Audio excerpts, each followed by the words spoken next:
Hey, everybody. Welcome to the Players Take episode 222. I'm your host, Justin DeSimone, joined by my co-host, Montrell Rice. Montrell, how you doing this week? Murray, how you doing? I'm doing pretty well. We've got a PlayStation showcase to talk about, so we're going to have a pretty beefy show today. But other than that, I mean, life's good. Got a vacation coming up in a couple weeks. Going to the fucking beach. I'm amped for that, so... life's pretty good right now. Okay. How about you? I'm just looking forward to the weekend. This has been a long week, so yeah, I'm just looking forward to the weekend. This is going to be a long weekend for me, so I have Memorial Day off. Hell yeah, dude. Let's go. Yeah, perfect time for you to play Dota after your issues with League. We'll get into all that here in a bit. So let me just do the rigmarole. We're going to have a long show today, so let's just get right into it. So for those of you who haven't listened before, this is our weekly show where we talk about video games, video game news, and other topics pertaining to video games. We post at 6 a.m. Central Time on Fridays on Apple Podcasts, Google Podcasts, Spotify, Stitcher, your favorite podcast app of choice. And if you'd like to send us a question, you can do so on Twitter, or you can send us an email to theplayerstake01@gmail.com, and we will answer on the show. We did get another question this week. We will be answering later in the show. Montreal. So let's start with what we've been playing. Do you want to start us off this week? Yeah. So I've been quit League. All right, you're not glossing over that one. Let's discuss. So I could tell you were frustrated, but what happened, man? Like what happened? What did this to you? I was actually playing by myself, so I wasn't even playing with like y'all or anything. I actually like playing with y'all a lot. I know, but I can hear it even when you're playing with us. Like, there's that game where Elias disconnected. I think that one was the one that broke. Yeah, that one was like right there. I was like almost there. But then the day after, when I played by myself, I came home, I took a nap, I worked out, and then I jumped on League or whatever. And yeah, like my first game, I think I did okay. But then it was like the next two games after that, like I immediately just lost. Yeah. Yeah, it was the last game I had. I just had it wasn't even the game I had after the game I won. My bot lane and my jungler, you know how you stand over there, they're blue buff on top side. On blue side top. So when you're over there and the buff is over there and everything like that, and people are usually supposed to stand in certain spots to kind of look for invades. They weren't doing that. And I wasn't really paying attention because I was standing on the top side where red is at. And me and my top laner was up there watching for invades up there. And yeah, I come back or I look over and then they just got triple killed by Israel 1 minute into the game. Yeah. And I was just like, I don't know how I'm supposed to win this game. And if I didn't win that game, because my jungler was just doing weird stuff. He didn't know when to gank. I think that's just the fundamental problem is I came back to this game because I climbed up to gold 3 last season playing mid lane. And before that, I was exclusively a jungler. And I got up to like gold 1 all the way to like platinum promos, being a jungler. But I was like, I want to play Silas, and I really like that character, so I'm about to learn mid lane again. And I really like Echo, and he's a jungler as well, but you can also play a mid lane. He started out as a mid laner. So like I really like those two champions. I'm gonna play them or whatever. So I've been playing like exclusively Echo, mid lane.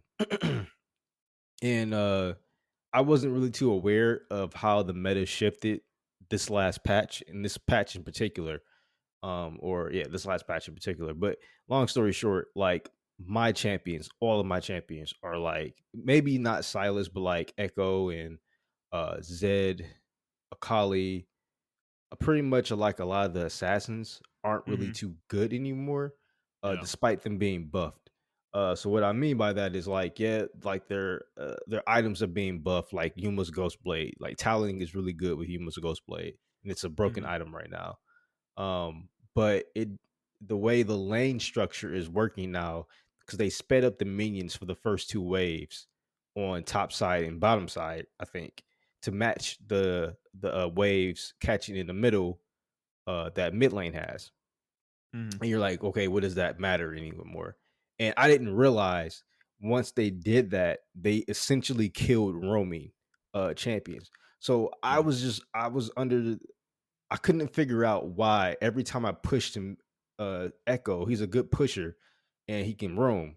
So, and that's why I stopped playing Silas because I wanted to be more impactful on the map or whatever. So I was like, okay, I'll play Echo, and he can push and then roam. But what I didn't realize was like I would push, and then when I'm roaming, and even if I get like a really good fat wave under the tower, under their tower, I would start roaming, and then they're already at my tower by the time I get done roaming, and by the time I get down bot lane, I'm like, what the Mm. hell is going on? Mhm. Yeah. And I'll notice that I'm like 20 CS down, I'm 30 CS down or whatever. I'm just like, what the fuck is going on? So like the meta now, the way the minions are moving, they're moving so fast that you have to play someone that can scale and someone that can just sit in lane. That's the meta now, just sitting in lane. So you got to get people Mhm. like Vigar, even Ari to a certain extent, because she's an assassin, but she's like she can kind of do a little bit of everything. So a lot of Yeah. people are just picking Yeah. Ari because she's so safe. And then like Aso, Victor, like people who just stay in lane and fucking push miles hard and everything like that. Wave clear. And Yeah. wave clear. And like by the end of the game, they have like 400 fucking CS. And this is like in silver, they're doing this shit. So Yeah. it's like um the game is just like about scaling now. If you pick a scaling champion, you're gonna fucking win the game. That's why we start seeing Nautilus up top, Aatrox, all these other weird champions. We stopped seeing Orin up top. Malphite is like a weird thing. We start seeing Fiora up top again, Tryndamere, all those champions because they can split push and they can scale really good. Mhm. So I'm used to like 2 patches ago, 2 or 3 patches ago, where like Rome mid lane had a lot of dominance as far as like roaming being like the second jungler on the map, whereas that's Mhm. not the case anymore. The person who's supposed to be roaming now is the support and the jungler. Those are the two roaming people. Yeah. Um, in even bot lane, for instance, right? So you're supposed to pick scaling champions, Kog'Maws, your Twitches, your sometimes even like Ash is kind of obsolete now. They even said bars to a certain extent is kind of obsolete now. That's why it has to build Yeah. certain weird ways now to keep Yeah. up. But like Kaisa, those are scaling champions. It's Jinx. They're Jinx. terrible Yeah. early game, Fucking. Yeah. but like really good late game. Even like Jin as well. He's another one. Terrible. Like he's not terrible early game, but his Bane. power is like mid game to late game spikes. You can't catch him once he gets all his crits and Yeah. everything like that. Yeah. Yeah. I'll get into bot lane in a sec.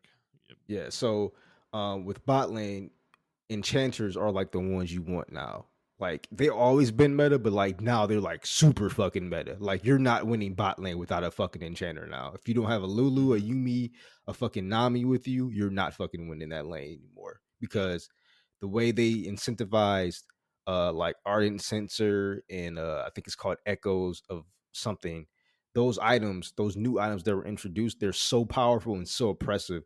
Or if you have like some kind of pseudo uh um harasser, like maybe Zerf can get away with it, or maybe Brand can get away with it, but they scale. So like if you're gonna do a poke meta, you gotta have like a champion that can scale. So like Brand and Zerf are a good example of that. But like Yeah. everybody else, like fucking Leona, fucking oh shit, what the hell? You still here? Mhm. Yeah. Okay, my screen just went white for some reason. Um Leona, Alistair, Braum, and all those other champions. Excuse me, Pantheon and everything like that. I keep having to sneeze, but it's not coming out. But those champions are obsolete now. They're like not even good. So yeah, Varus in certain situations he's okay, but the thing used to be with Varus is you take your tower with Varus or Ash, and then you go mid lane and you gank mid lane with your stun ults, and then you take over that tower, you take over that lane. That's not the Yeah. meta anymore. The meta is just feed your bot laner, and then you win the game. So Kate is done now, and all of the champions are like done. Trish is in the middle still. Nah, She's like a bro, B she's tier, A fucking tier. nah. She's they fucking they fuck Eh, they fucked every character that I play basically with these meta changes. Like I'm gonna have to relearn a whole new group of characters basically. Like Yeah, I was excited about the item changes, and then when they came out, the hybrid builds are for certain characters, and like Varus is just not that good, it's like not that strong, and his AD build, his pure AD build is kind of neutered now, because shield bow is so important to that. It's like he doesn't have a defensive item anymore. I mean, ADCs in general don't, like, they took that item away, but most of the ADCs that are good now are, like you said, are the ones that scale super hard, that they can kill people so fucking fast that it doesn't matter if they have a defensive item or not, you know. yeah, And they have like high movement and shit. So it's become like, dude, yeah, you're totally right. Like Kate, who is somebody I was starting to play a lot, she's fucking trash right now. Trist just does not feel good. Really, like I don't even know what the build is with her right now. I'm still trying to figure that out, because like going Infinity Edge first is not really viable, I feel like. And Storm Razor on her just doesn't feel impactful for the character. So I don't know. I got to figure out what the build order is for her in terms of items, but I'm sure she can still be good, but she's in the games I've played, I've been locked out of lane playing her like hard. yeah. And I played the yeah, game with the Trish. She was on the other team actually, and she was dominating that team, that bot lane. We ended up yeah, winning. She was like 12-4 or 15-4 or something crazy like that. But we ended up still winning because she just couldn't handle it. Like she couldn't carry that load as the ADC. yeah, yeah. I don't think she was doing enough damage, or I don't know what it was. I don't know. It's just and then I don't want to go back to jungle. It's just too stressful. uh, Yep.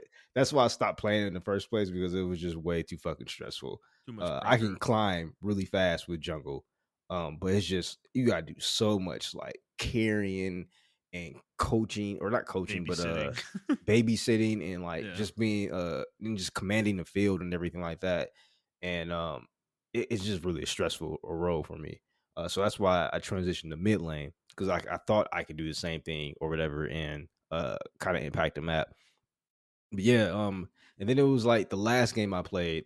I don't even know what in particular was just really bad. Oh, you know what was really bad? Like I got shut down in lane, so I was like 0-3 in lane or whatever, and I was like, okay, or I was like 0-2, and I was like, okay, I'm just gonna farm in the tower. And my jungler was actually a really good jungler. He recognized like, okay, this guy's getting shut down in lane. He's not gonna be able to progress any further because I kept getting ganked. It was like a Hmm. Nautilus jungle and then the Ari. Yeah. So I just kept getting fucking ganked. I was like shitting on Ari, but then Nautilus will come out of nowhere and fucking, get me or whatever. So I'm like, no matter how many times I warded. So after the first two times I died, I was just like, okay, I'm gonna stay back under tower. And then my jungler, he was actually like getting kills, and he got all the objectives and everything. Hmm. Um, and it was like 30 minutes into the game, and I'm pushing side lanes at this point. I'm like at 250 CS. I got my items and everything like that, and I'm pushing side lanes. But my mid laner, I mean, I'm sorry, but my bot laner and my support just kept fucking dying. Like they were like 1-7, 1-8, both of them. And then my top laner, he didn't understand to push side lanes as well. And then there were certain times where the jungler was trying to make calls where I was with him. There were like certain windows where we can take Baron and push back and keep pushing. And he was trying to make those calls, and I was trying to coordinate with him and everything. And I was in his corner because he was like 15-2 with Rengar. So I'm like, all Yeah. right, we're gonna win and everything like that. He was trying to make moves and everything, but no one else was like everyone else. It just seemed like, I swear to God, Justin, it seemed like everybody else on the team was just purposely trying to lose the fucking game. Like it didn't make any fucking sense Yeah. why they were doing the shit that they were doing, and Yeah. I didn't understand it. And that's the game that broke me, because it wasn't even particularly a bad game. If you go back and watch it, it wasn't even a bad game. It was just I couldn't understand why they did not want to win. Like, and it was like if you go back and watch the game, it was like a common sense thing. But my grandma always told me common sense ain't common. But it's just Mhm, like it was just a thing where I was just watching the game unfold. We had the game in our hands. Like it was like 45. Our team score was like 45-10. Like we were dominating the other team. And then they just came back and won the game after one team fight because we were I was trying to split push and I got all the way down to their um their fucking base or whatever. And then Garen, he stopped split pushing because he tried to help the two mid lane, the two people that died in the mid lane. And we were mhm, like, no, just defend base or whatever. And then he ran in and just died. mhm. And then my jungler ran in and he tried to defend and he died. And then I died. And I was just like, and then everybody was pinging me to like back or whatever. And I tried to back and I did back and I defended it for a while. Then they went and got Baron and came back and they ended the game. And I was just sitting there like, what could I have done differently that game? Like if I put that on Reddit, if I put that to like a coach or something like that, they would blame me. Well, Montrell, you were 2-6 that game, and but my ward score is like higher than the fucking support. Like my Mhm. support was like 2-8. My ADC was like 1-10 at the end of the game. What could have I done differently? There's nothing I could have done. Not every game is winnable, and uh I've been in. It's just I used to think of that mindset that every game is winnable. And I used to really feel like that. I used to be able to identify, like, even when we were playing, I'm like, yo, that game was winnable, y'all. Like, because y'all be like, oh man, that game was just fucking impossible. I'm like, nah, it was winnable. Here's where we fucked up at. And I'll try to explain where we fucked up at.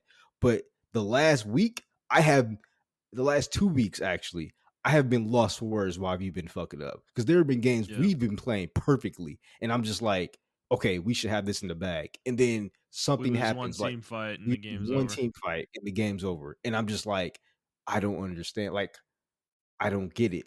Like we all understand pushing side lanes, pushing, getting objectives and everything like that. We understand that. What is the problem? And I noticed for the last 2 weeks when yesterday, and I was just like, these games aren't winnable. When I said that to myself, I was just like, yeah. If I'm saying that, then maybe I just need to step away from the game for like a couple months, and then maybe come back in a couple months or whatever. But Yeah. I was like, as of right now, I uninstalled the game. Like I don't even have it on my system anymore. Um, I was just like, I can't do it. And Man. I also realized that like they also changed the way matchmaking works. So there is no more quote unquote Smurf queue. They don't go by Yeah. they go by hitting MMR now. They don't go by visual rank. So like if I'm like silver 2 or whatever, it would just usually match people by that or whatever. And if your MMR was high and you made like a Smurf account and your MMR was high, you may be silver too, but you're playing with like fucking platinum people or whatever, right? Because you're a Smurf account, obviously. But since Yeah. they took that away, uh it goes by like hitting MMR or something like that. Or I don't know how it works. All I know is like the matchmaking is fucked. And that's why like I've been looking at posts on Reddit and everything. And a lot of people have been saying like this particular season feels terrible to play. Like fucking terrible. I Yeah. have never felt like this since the first time I played ranked, and that's because I didn't understand League of Legends.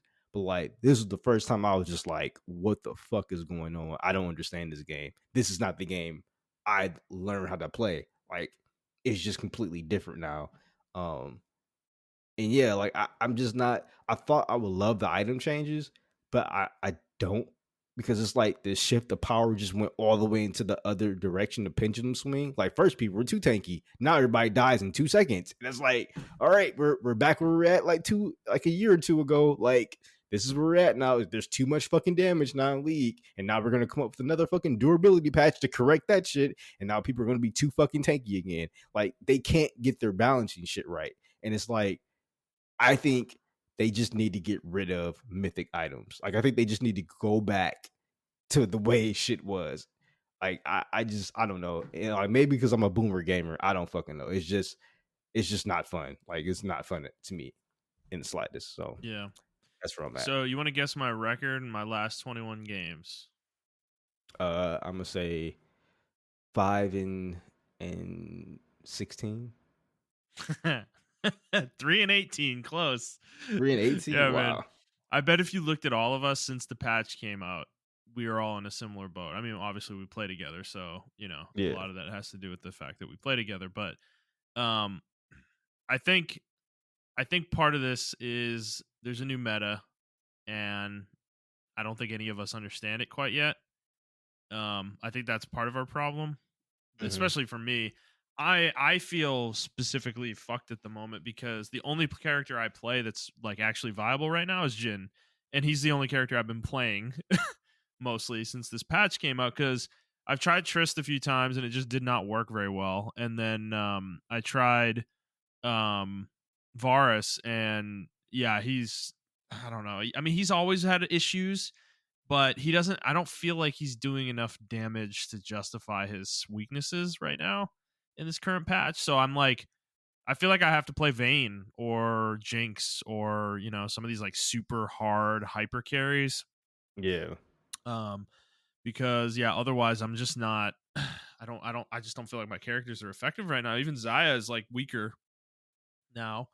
Um with the item changes they made, she's not quite where she was, and given that, it's just like yeah, it's for me right now, it's just Jin and maybe Nyla occasionally Yeah. depending on I the seen a lot of matchups. people So playing. Seen a lot of people playing Nyla. yeah, A lot of people well, playing like Nyla. I think she's strong at the moment. She's been strong, but I think she's good in any meta where ADCs like I don't know, the it's like a lack of mobility thing, right? Most ADCs don't have high mobility. She's really Yeah. good against that, you know. So she's kind of the anti ADC. That's her role within the game. So I don't know. The it's just it's weird. I Part of me wants to play more, and then part of me is where you are, where I'm just like, you know what? I kind of need to like I don't know. I'm feeling that same vibe where I need to take a step back and maybe play something else. That's why I'm like thinking about Dota because I've been compromising this whole time playing League with you guys. I haven't really wanted to play League. Like if things were my way, I wouldn't be playing League. I'd be playing Yeah.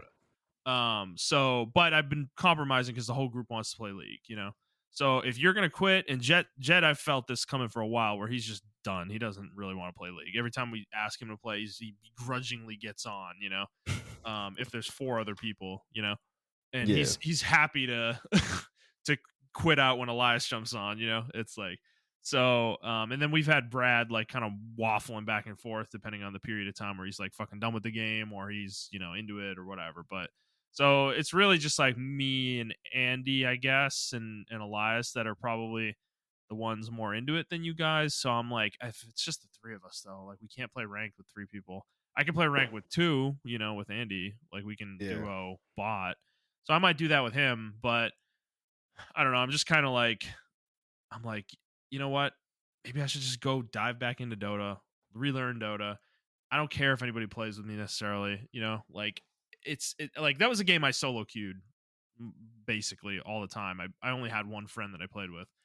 Um, so I solo queued that game a lot. And I don't have an issue with that. I don't in League it's not as I don't know, not as fun, I guess, in League for me to solo queue. Because I just feel like people in League are fucking idiots. Well, Um yeah, that's another thing too, man. Like the toxicity. Usually, I can deal with the toxicity, but this fucking season, it's like people are amped up on like Mountain Dew or something, bro. Like it is super fucking toxic. And then the way they have the mute system. And another thing is like the way they changed how you mute people. You have to click like 2 or 3 buttons just to mute somebody in particular. Where now I just mute everybody in the whole fucking game. yeah. Because it's just so complicated. It's not complicated, but like whoever did the UI design needs to get fucking fired. Um, Mhm. like it's fucking terrible, man. Like yeah, I don't know. I'm like the opposite, right? Like I didn't play Dota, but as far as like how you were in Dota, I was a complete solo queue type player. Like I Yeah. played everything. I Right. played League completely Mhm. uh, on my own volition and everything of that nature. And I was enjoying it, and I enjoyed it when everybody was playing. It's just like we possibly started playing like seriously in the worst possible moment of this Mhm. game. Yeah. where they're like doing hella changes. This is the most unorganized, like, and I feel so bad too because normally the seasons aren't like this. They aren't super unorganized like this. This is the most unorganized I've seen this season, where Mhm. they do a mid-season update and they change everything. They usually do all this shit during preseason, but we played Yeah. preseason and they did nothing. Like Yeah. nothing Right. changed. Yeah. Um, so I don't fucking know, man. Like I don't know what's going on with the Riot right now. Usually they're not this organized. But they're to me they're on respawn level organization right now. Like as far as how they're Mhm. handling this game, and that's not good when I compare you to respawn because we all know respawn can't handle their game for shit. So um yeah, I think that's why I also put like in chat, like I'm like, I don't know if I can go to Apex Legends, man, because this shit, like, if I find another person just sitting in the corner camping, like I'm gonna lose my fucking shit. Like there are people we jump in games now, and there are people who land and just fucking hide the entire game. Don't shoot. Yeah. They just Yeah. hide.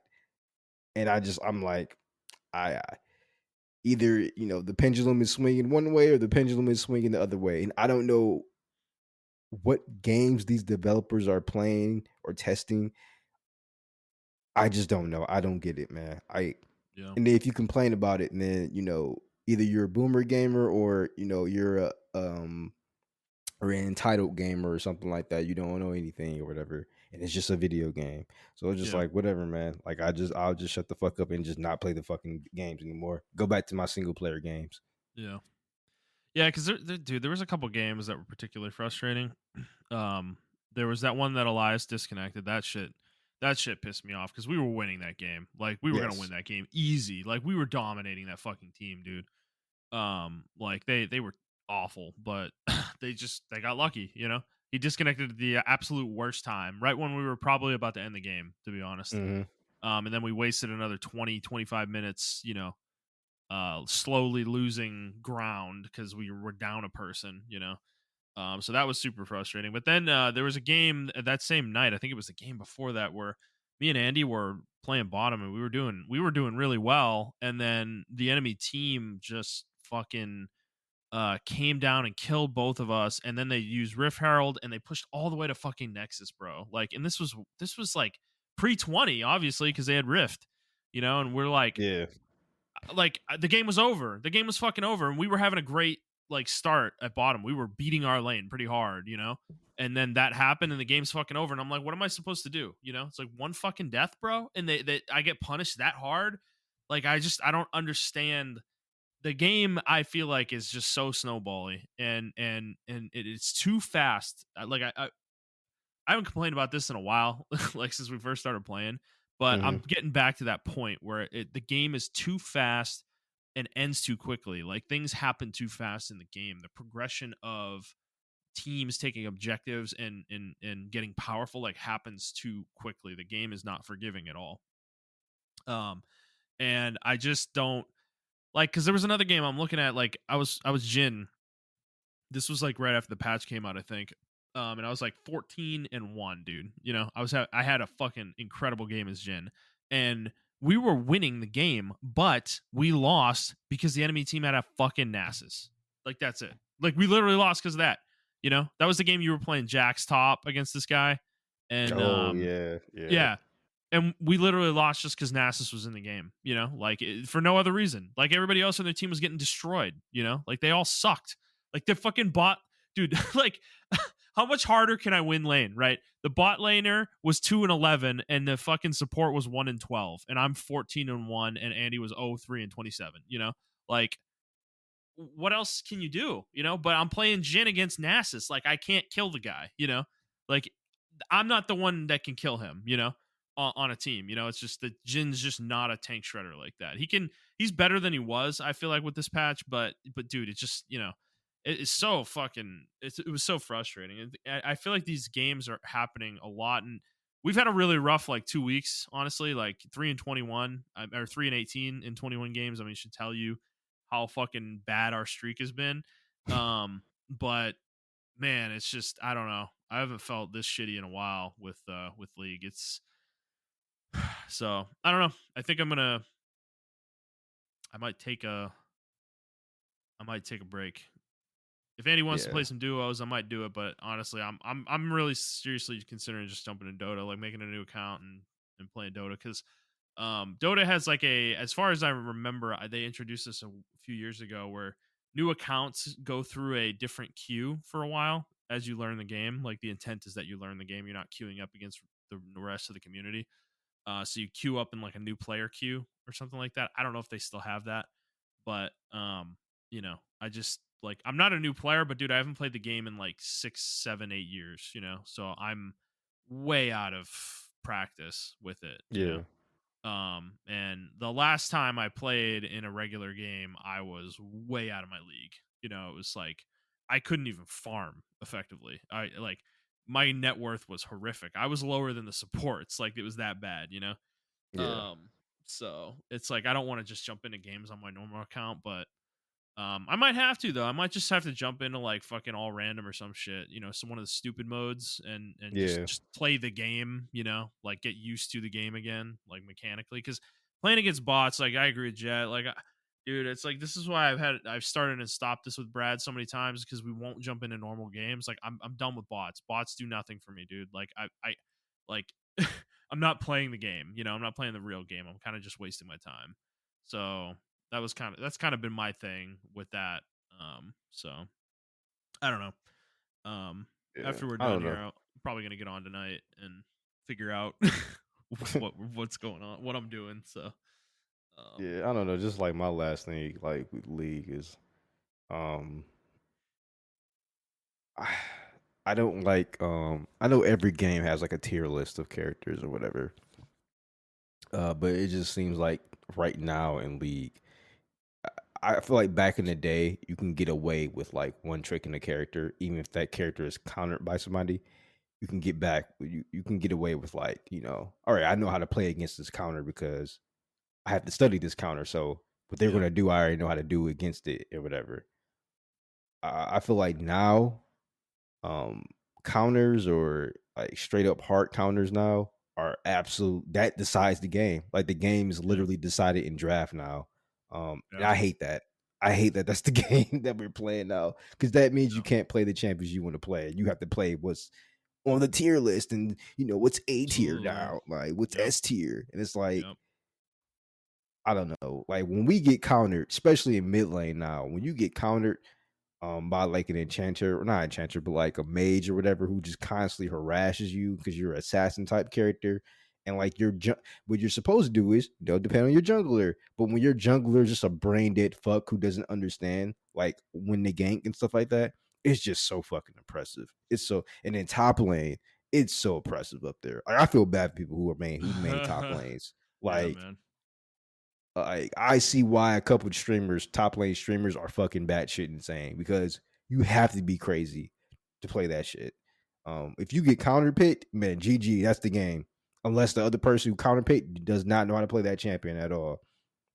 Yep. It's just the only really flexible roles now is jungle and like maybe bot lane, but sometimes bot lane, if you're doing too well, then I don't know. The The League of rest of the Legends team, got yes, yeah. the rest of the team decides you're a problem and they come and take care of you because you're not gonna fight four people. You're not fighting four people, dude. Like I don't give a shit how good you are as a bot lane and a support. Like you're not fighting four people. Like And I feel like the way the lanes work in XP right now, the way everything's working, there's not enough punishment for that 4-man dive. Like, there's just not. I can't take right. some towers, or I can't take a tower because tower planing is there. So, Yeah. say my mid laner and my top laner decide to TP down bot lane and they want to gank you guys. We can't do that. We can't counter them because it doesn't matter. They took that tower, they got rift, and they all ganked with that tower, kill you guys. So they got like 600 gold off you guys. Got tower, Yeah. that's like 800 Yeah. gold. Then they take Right. the other tower, it's like another 500 gold, and it's Yep. like, what? Oh yeah, I got 175 gold from the tower plate, and it's like, Yeah. Right. like bro, what? Whoopee. Yeah. Well, dude, and this is where Dota, I like Dota because town portal, the ability for everybody to teleport to buildings is a huge mechanic of the game, right? and it allows you to counterplay that kind of bullshit. There's nothing we could do against that, like that push. Like you guys would have needed to preemptively all come down, and we Mhm. would have had to seen the rotation coming, and I don't think we had the vision to do that. So in Dota, at least, even if you don't have the vision and you don't see it coming, you can respond in the moment, like there is a secondary way to respond. You don't have to walk down there. So, because that's the idea. And it honestly incentivizes you to go help your teammate out. If they're getting pushed by four people in one lane, like your safe lane or your carry is getting hard push like that, the rest of the team is incentivized to come help because your safe laner is the most important person in the game later in the game. You want them to farm and you need them not to die and get fucking shut down, right? And Yeah. B, if you don't go help, well, the enemy team's going to take your tower, they're going to kill your carry, and then they're going to teleport to where you are. So it's like you should go defend because if you don't, they're going to defend on you. You're not going to split push. Like the split push isn't going to work. Because the team can just split up and take care of you. So it's I don't know, it's just frustrating in League how little counterplay there can be sometimes to certain things. It just feels like I don't know, like I'm sure there's an answer to that 4-person push, like, you know, I don't know. They but do it in the pro scene a lot. Like they get like it they set up the lanes to where at least the pros do it. They just get ready for a 4-man dive bot and they do it.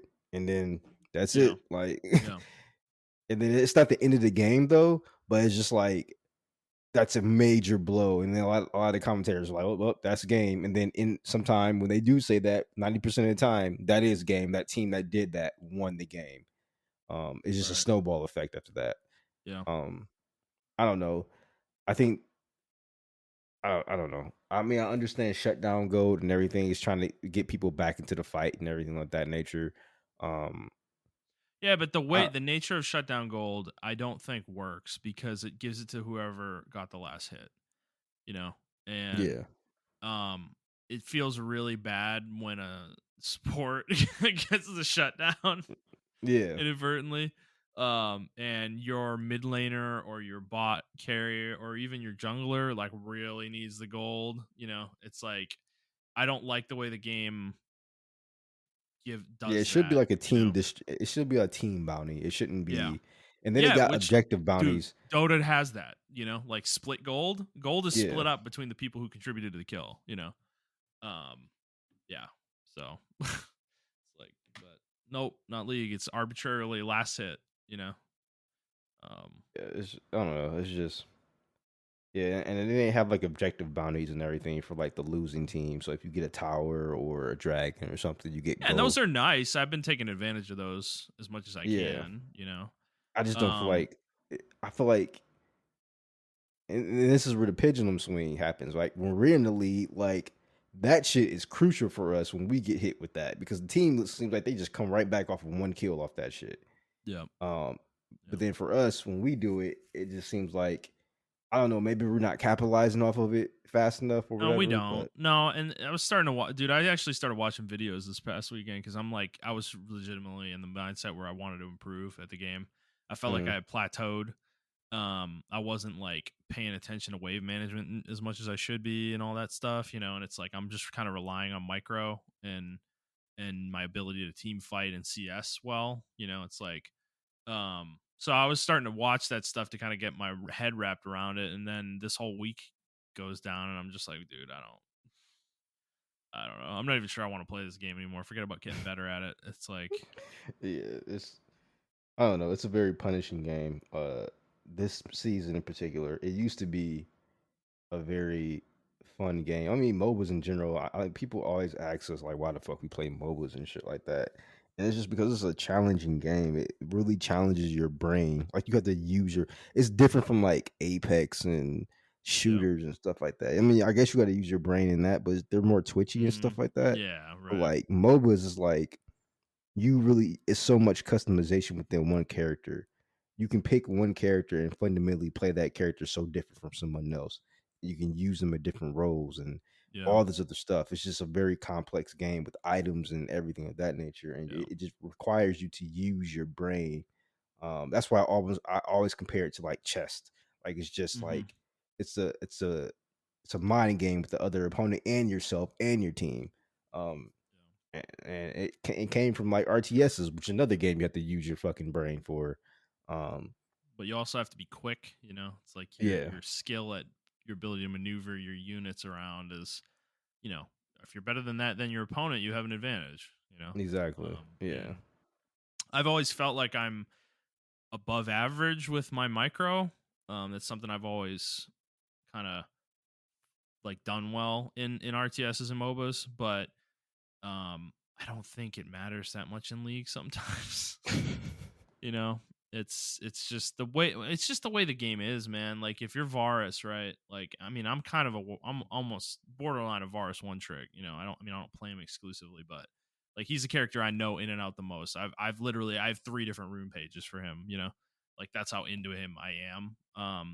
And playing him consistently, like you kind of learn the game the way the game is, and the way the game is that there's just a lot of movement speed, dashers, teleports, you know, like jumping over walls and shit. And when you play a character that has none of that in his kit, it's really difficult to maneuver around. And you know, I do it consistently. Like he's my best character. You know, like I play him better than anybody, and I feel like I have a bigger impact on the game when I'm playing him than most of the other ADCs I play.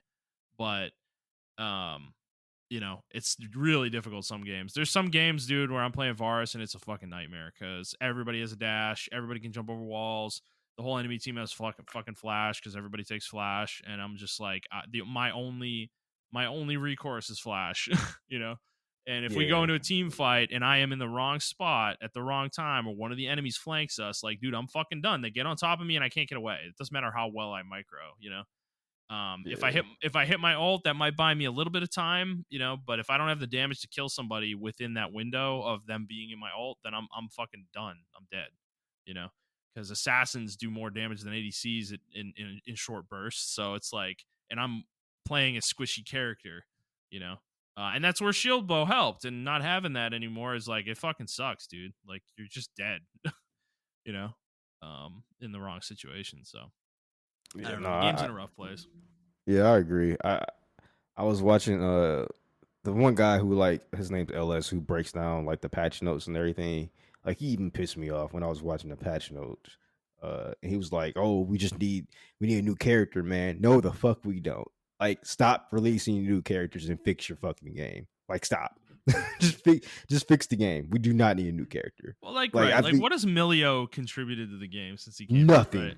No, Nothing. Like, literally that nothing. character, like, he doesn't need to be in the game. Like, I like what they did with him. He is kind of unique, at least in terms of some of the supports out there. But, like, I'd rather they have spent that time fixing the game, you know? Like, fixing items, balancing characters, figuring out the map, you know. Like I don't even feel like the map is balanced, you know.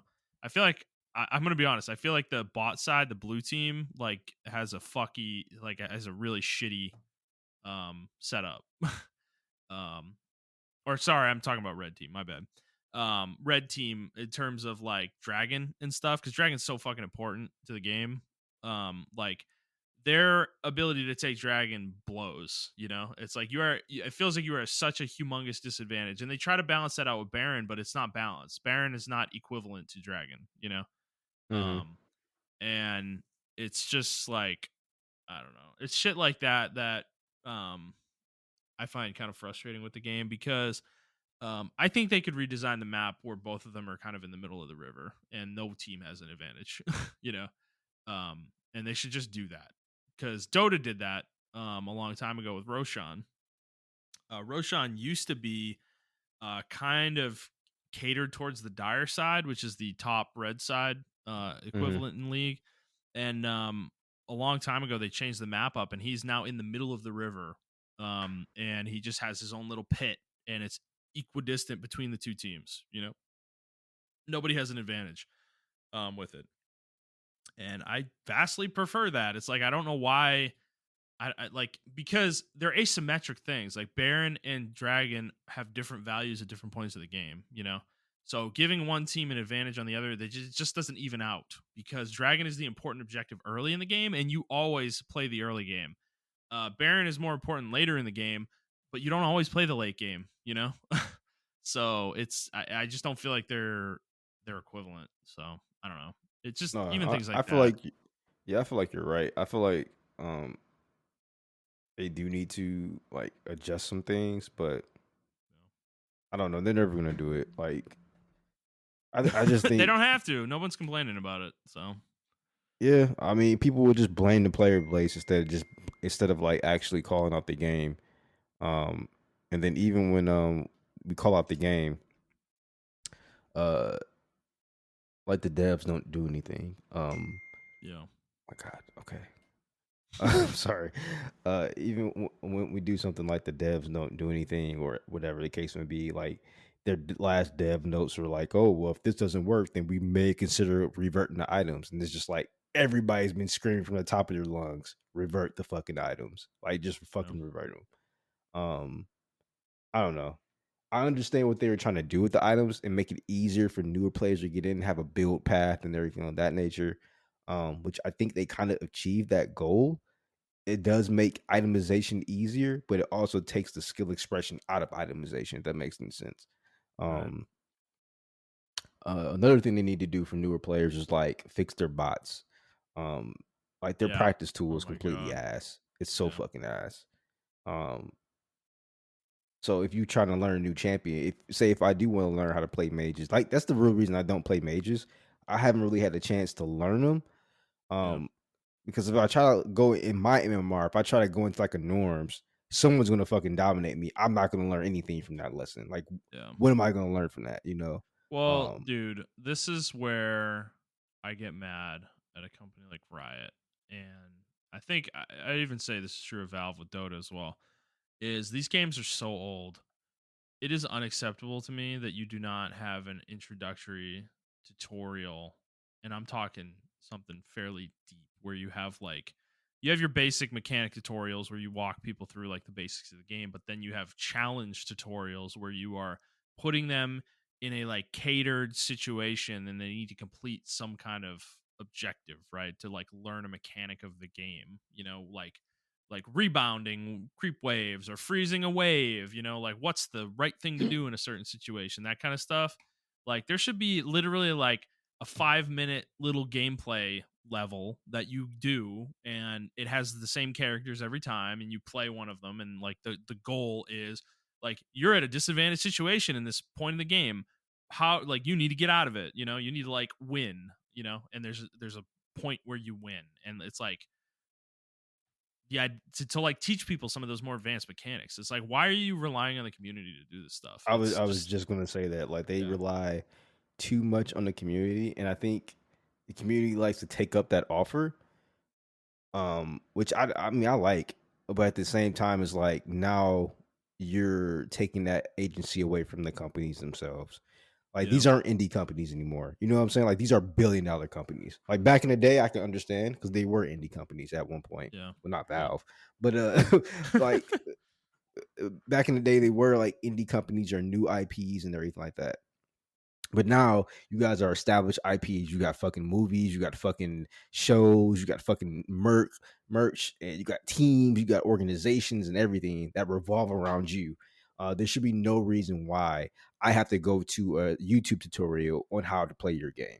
Like there shouldn't be that. Dude, there are Like, literal websites where you pay money for tutorials, like for yeah, training videos and stuff. yep, Like I was seeing that shit when I was looking at videos the other day, and I was like, "Wow, dude! They like set this up like it's a certification course, where they're like, we'll take you through, and we guarantee you'll rank up, and if you don't rank up, money back, full money back, and all that shit." It's like, yeah, dude, what the skill fuck, cap, man? yep, Yeah, is that the one? Yeah, that might have been the yeah. one I was looking at. Yeah, dude, it's hilarious. Dude, it's hilarious. I'm like, my God, it's like, why isn't some of this stuff in the game, bro? Like, why do you Yeah, for a have video people like, game, man. yeah, like Like, a fucking industry like this popping up for a video game, yeah, But it's it's not in the game, man. So what can people do? Like if they want to learn, this is my problem with them making new characters. It's just basic shit like this, dude, that's like not in the game at all, well, then And you then have characters that break that shit.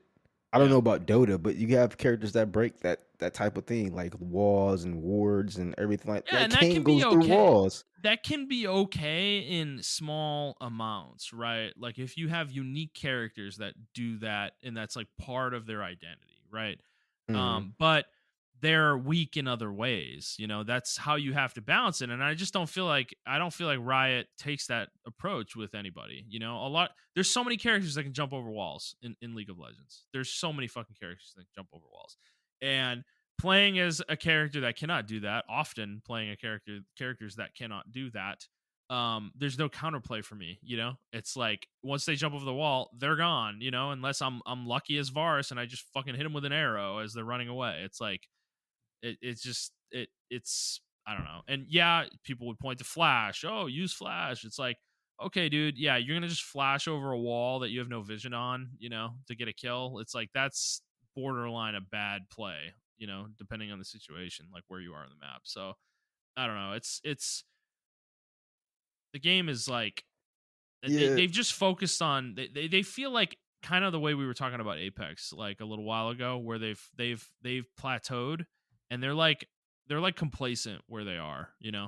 I feel like it feels to me like League is a complacent game where they're not truly trying to innovate anymore with the game. They're just treading their wheels, and in like a patch like this, it's just a meta shakeup. It's not innovative in any way.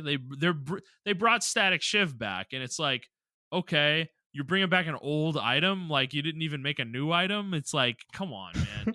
It's just I I I feel don't like know. it's like the NFL and like NBA, Yeah, like they all get really like, static at one point. Like the yeah, NBA at one point was so stale that they had to like tell refs to stop calling flops.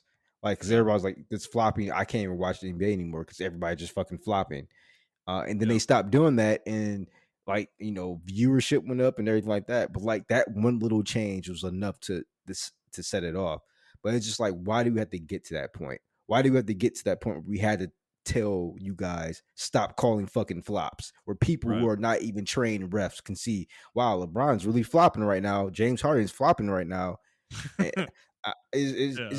and I feel like that's the same thing with like League of Legends. It's like everybody has a fucking dash now. Like everybody has a fucking. They just build fucking heart steel and they're unfucking killable at 15 minutes into the game. Everyone's a scaling champ now, and it's just like, how about we just balance the fucking game? Like Yeah. I don't know. Like I agree. Like it's just a meta shakeup now. Um, League of Legends in particular is just a weird thing because it's uh like you said something with uh the skill caps and everything of that nature. Oh, that's the one thing I actually hate about League of Legends. Every I'm pretty sure if you watch enough tutorials, or not tutorials, with like tips or advice, how to Hmm. get better or whatever, Yeah. they always focus on how to 1v9 the game. And Yeah. I hate that Right. term so Yeah. fucking much.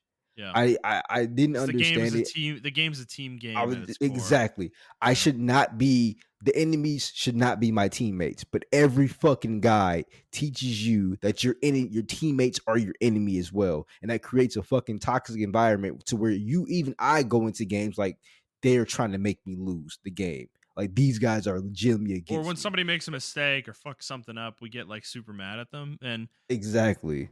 it's not like we shouldn't necessarily. Like if you int into like my fucking laner But after I feel after like I it's die, but you I'm not played gonna be happy sports. about that. Yeah. You Yeah. played sports. So you understand, like, when you're on the field or on the court or whatever the case may be, and your teammate fucks up, you're not gonna be like, bro, you fucked up, blah blah blah, because you'll be a bad teammate. People be like, No, bro, I've been on. Okay, so I have experience. I actually have experience with this thing. This is why I hate toxicity in games. Why it's yeah, so like it's such a sensitive thing for me. Like why I'm like I get really I kind of shut down when people are being fucking toxic to me in games like teammates. mhm, Because I was on a baseball team. I played baseball from the age of 4 to like 13 or 12, and I was on a team when I was like 11 where I had really shitty teammates. They like bullied me and shit. If I fucked up or missed a catch or missed a throw or something like that, they would talk shit to me literally, and make me feel shitty about it. And like They would say shit like, "Why are you in the game?" You know, like, "Why isn't the backup in the game? Like, why are you the one at third base?" You know, or whatever. And it was horrible.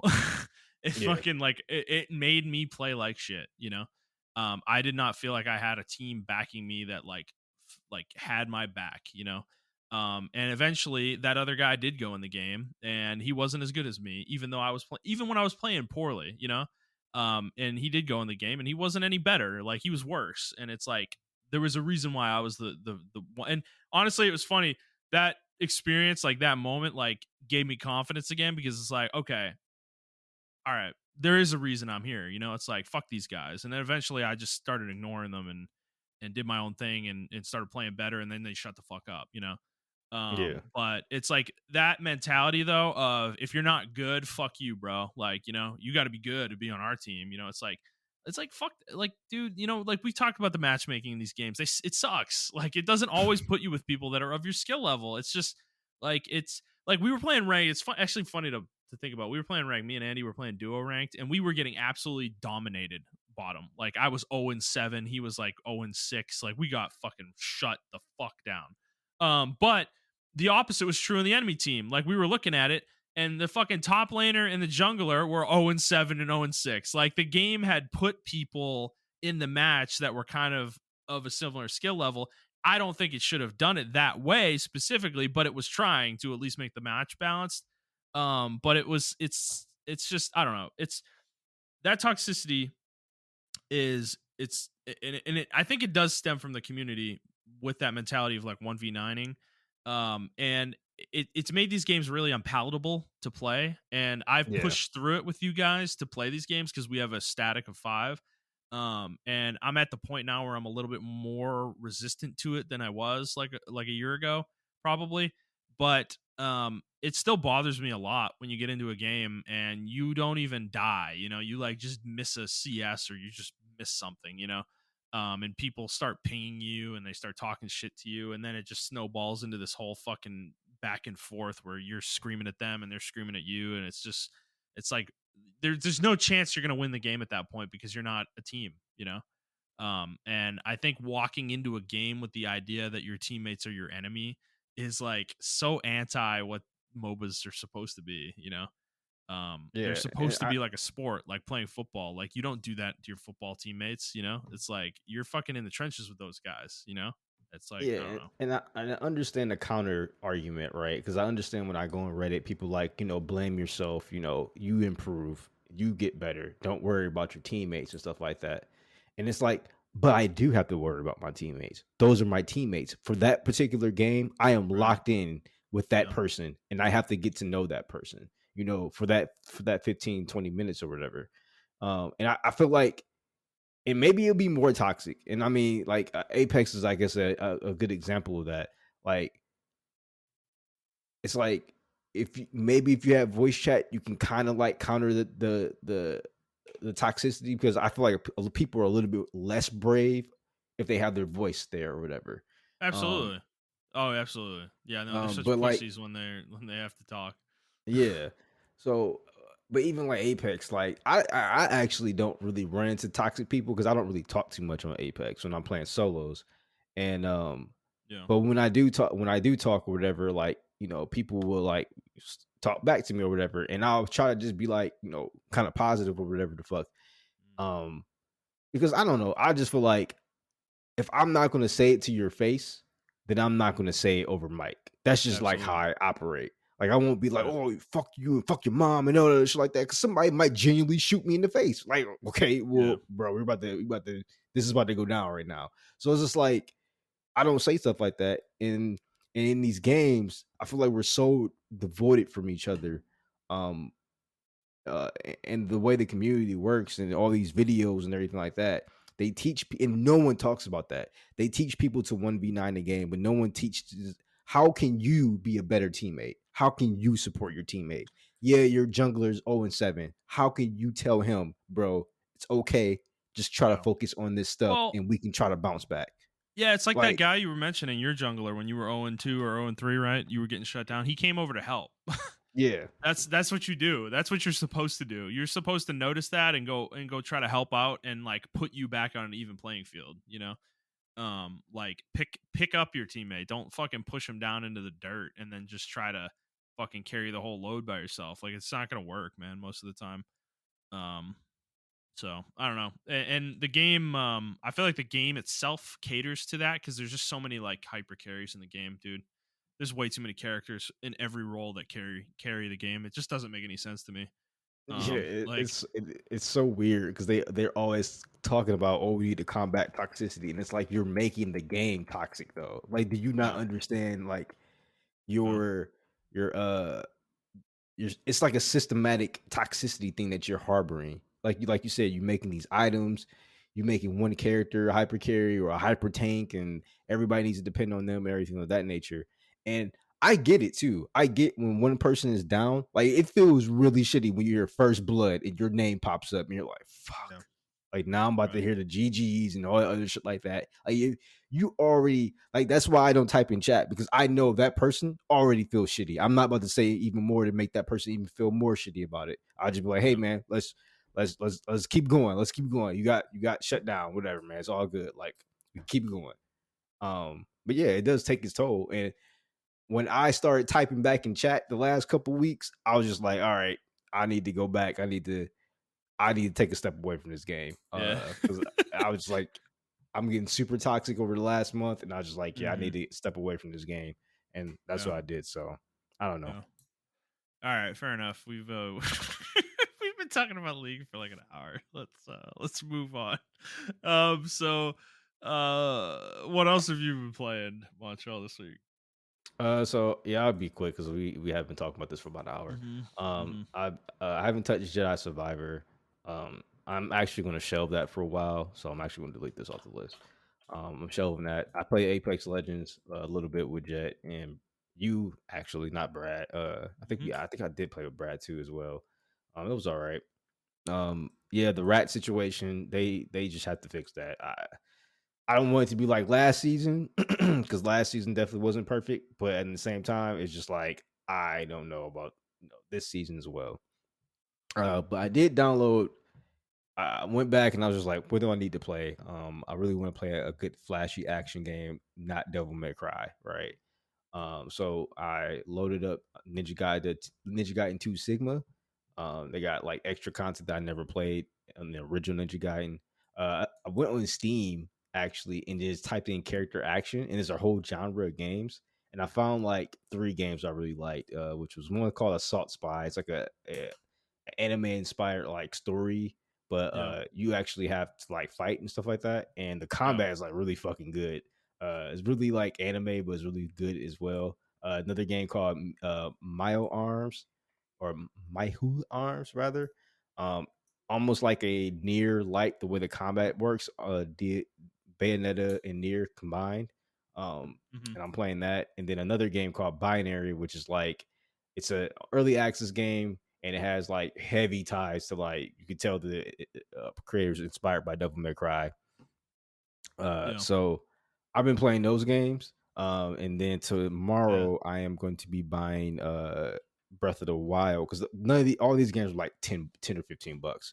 Yeah. Because they're like indie games This and looks they're like really hilarious. fucking good. This Um, assault spy game. This looks hilarious. yeah, it's like a Fucking story mode too beating the shit behind out of a it dudes with a with a briefcase and a briefcase. fucking umbrella. Yeah, this is awesome.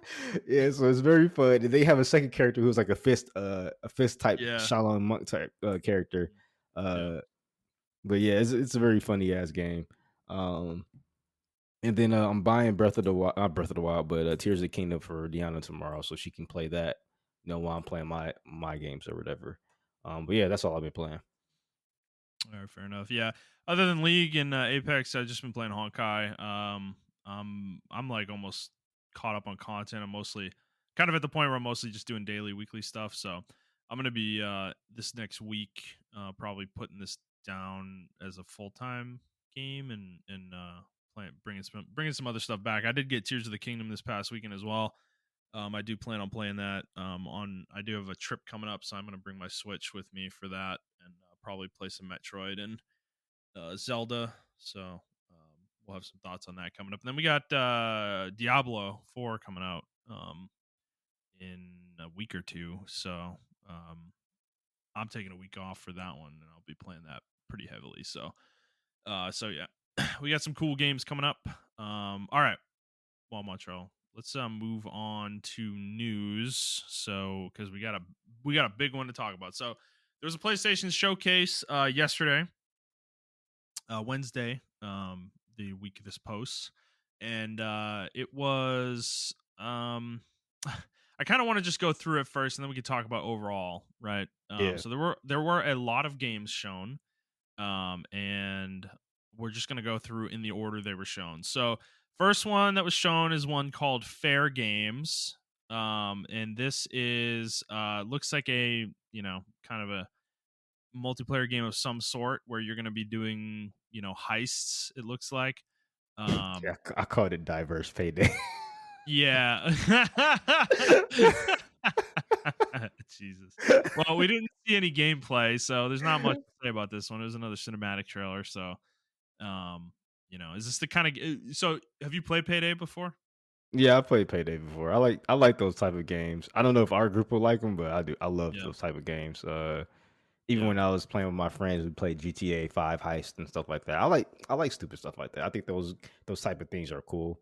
Yeah. Um, I think it could be a fun experience. yeah. I don't know.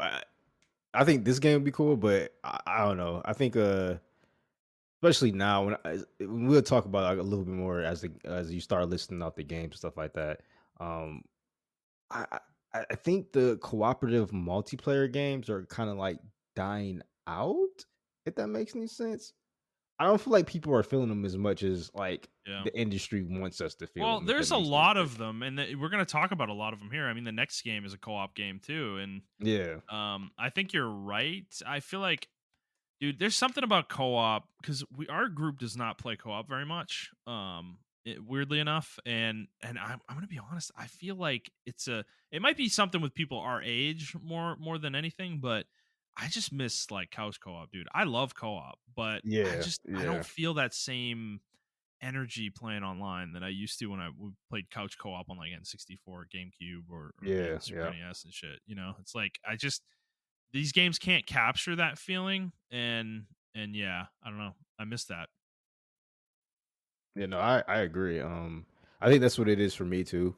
Um, like I used to play a lot of co-op games with my friends, but that was like a gradual evolution, right? So like we'll play like Left for Dead with each other at each other's houses or whatever, like split screen, and then we'll Yeah. go home and we'll play Left for Dead online or whatever. And like I think that's why people don't understand like why didn't Back for Blood work out or everything like that, and it's just like because we didn't have that couch co-op experience. Like it was a gradual step. And Halo had that, and everything like that nature. So hmm yeah, I definitely agree with you.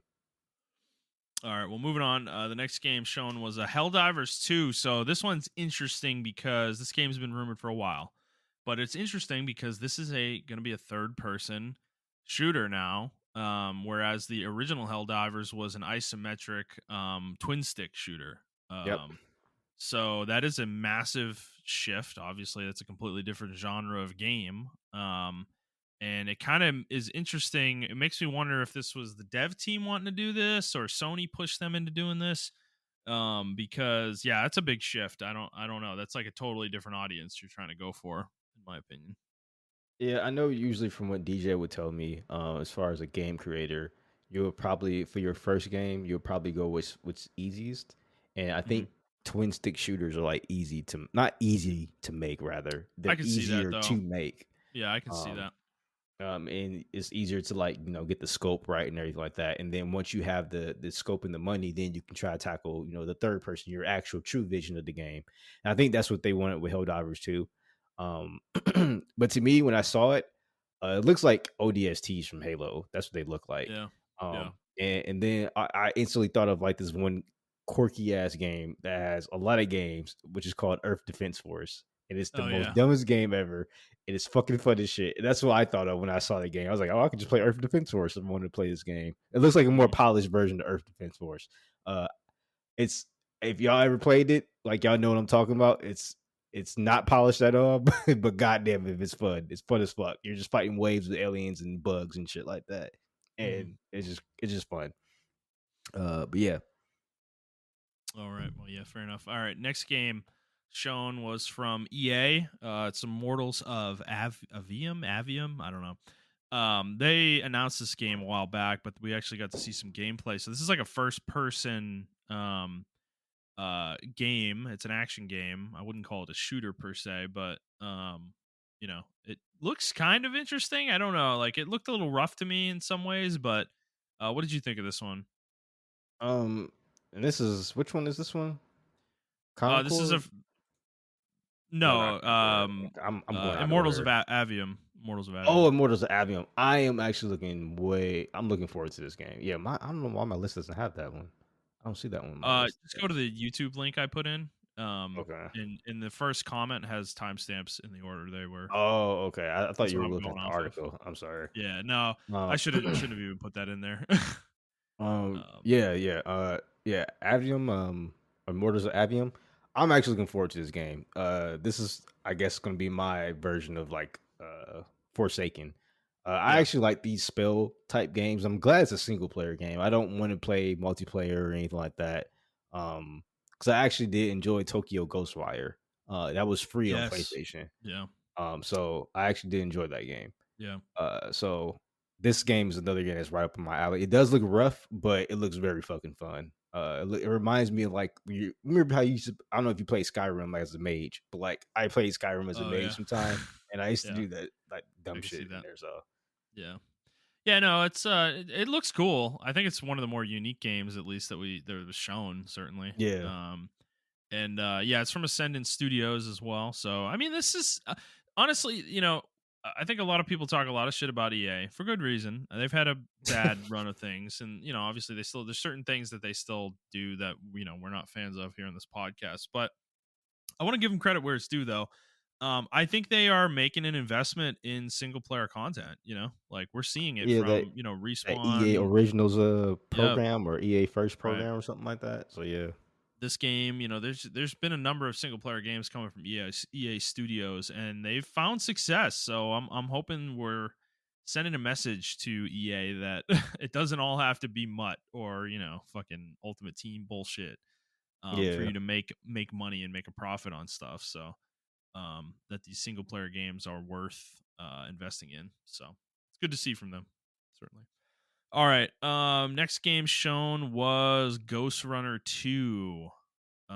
And this I don't even really it's a first person game, but I don't know much about Ghost Runner, so I don't know much to say on this one.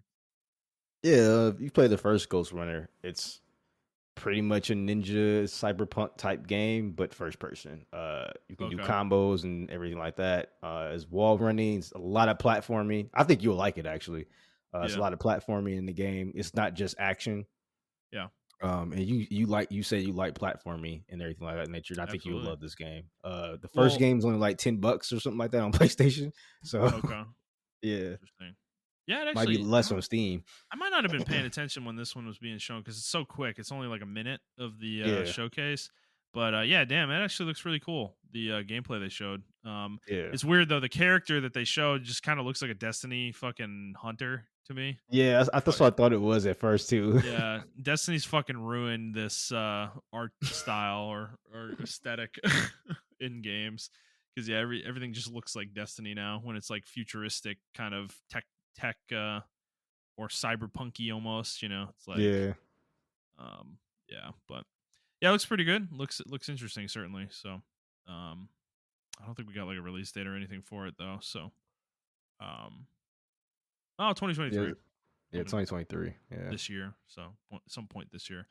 And that's from 505 Games. The next game shown. All right, this one was really cool looking. Phantom Blade Zero.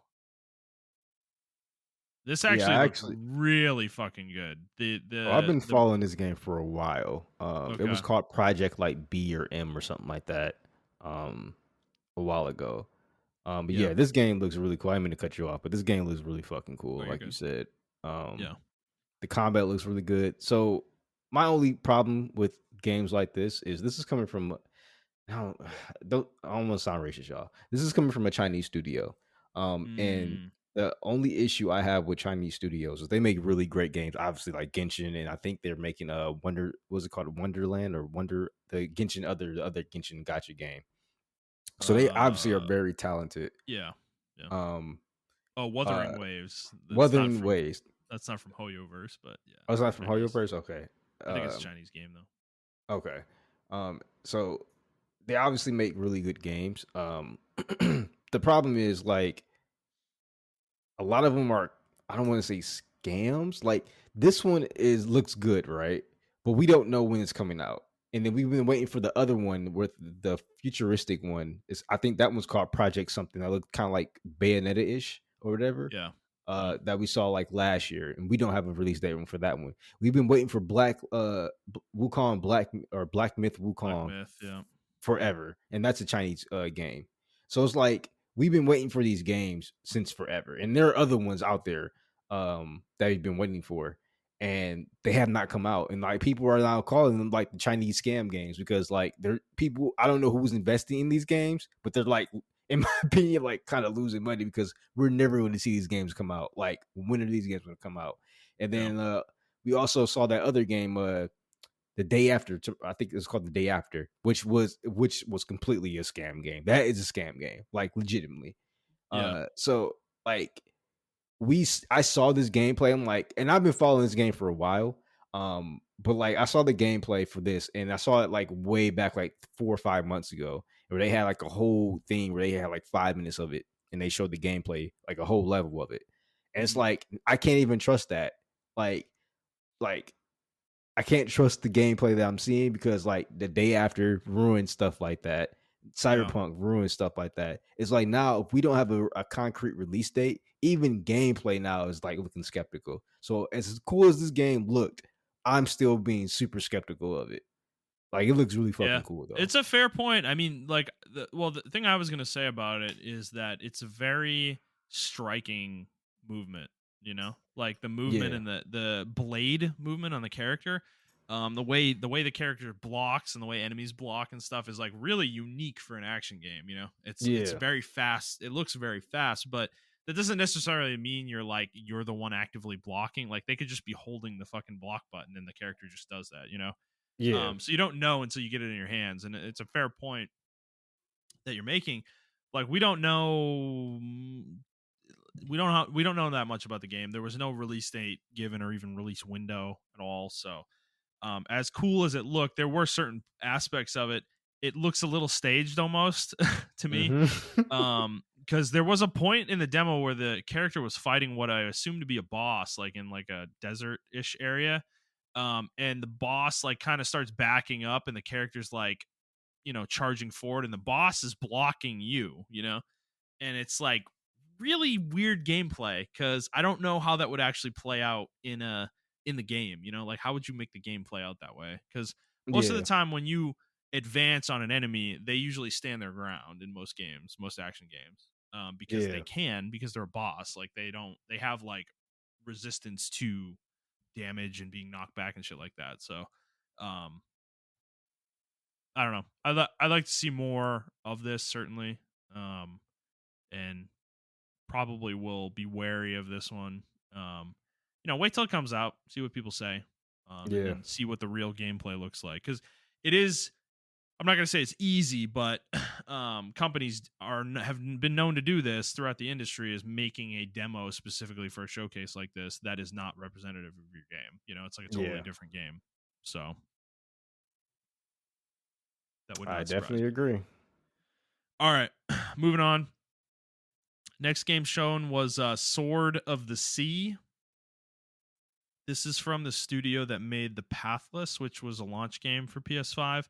That was a game that I wanted to play and never really got around to it. It looked pretty cool. This one also looks kind of cool. The character like fucking snowboards on what looks to be like a sword. And so it Yeah, I looks like an interesting laughed. game, certainly. Somebody called it a Tumblr game. And I'm like, yeah, this is like Man, this is a game that's like, somebody would play on Tumblr or whatever. brutal. Um, I don't know. Yeah, like it's this game and then the next game. Not the next game actually. The next game is Talos Principle. Yeah. We don't even know anything about that. They just showed anything, but Yeah. I didn't play the. I don't know. This is Talos Principle too, so I didn't Yeah. play the first one. But Sword of the Sea though, I mean, I like Journey. I didn't like their other game they had, which was like a concert type game Hmm. that you join in or something like that. It was a weird game. I didn't like it, but a lot Yeah. of people do like those type of games. And then they made another game too that I didn't play. I forgot about. So I'm not. I like Journey a lot. I'm just not really into all the super artsy. That's what's called the pathless.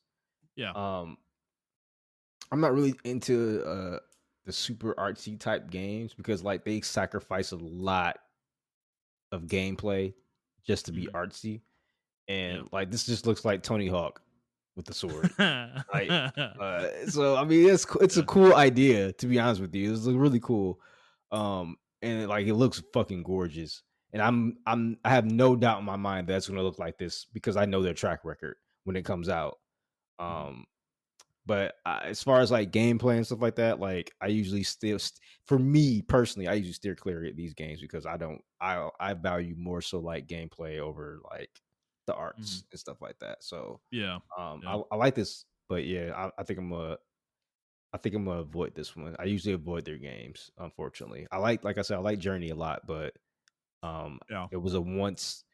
You know what their games are like once in a lifetime experiences. You experience them one time, you don't have to go back to them. And I feel like that's what Yeah. their games are. You know, Yeah. Which there's nothing wrong with that yeah, necessarily. that's nothing wrong with that at all. All right, next game, like you said, was Talos Principle 2. I also never played the Talos Principle, so I got nothing to say. There was no gameplay or anything shown. Um, I don't know. You interested in it though? No, apparently it's a first person puzzle game. Yeah, it's a And puzzle game. Yeah. yeah, so I mean I love puzzle games. I like Portal and Portal 2. So I might look into Talos Principle. It's only Mhm. like $30 on Steam, so I might look into it because I can play that with Deanna. She loves puzzle games as well. Word. But All yeah, right. Fair enough. All right, next game shown was Neva. yeah. This is another artsy looking indie game. It's Uh, made by the same people who made I think Limbo, I want to say. I think they made okay. Limbo. Um Okay. oh no, the Crazer Gris. That's what it was. Gris. Oh, that's true. That's right. Yeah, Nomada Yeah. Studio. Yeah. Um Yep. I see this is another one of those games where it's like it's really artsy and cool and everything like that. Um but it's just not for me. Mhm. Um I feel yeah, that it's like a I'm in the same boat. yeah, it's just not for me. Um I don't know. Gris was more of a platform puzzle game, which is cool. This one looks like it's gonna have actual combat though. Yeah. Um, so if it does have decent like 2D side platforming combat, I might give it a chance. But usually like games like this aren't really my type of game. I think Deanna will love this type of games like Gris. She likes this other game called Spirit Fair, Spirit Wayfair or something like that. It was a 2D like artsy type Yeah. game and everything on the Switch. Um, so yeah, I actually might bookmark these games and Gris and buy those games for her as well because she loves games like this. Um, but yeah, I'm good on it though. Looks cool All though. right. Fair enough. So the next game.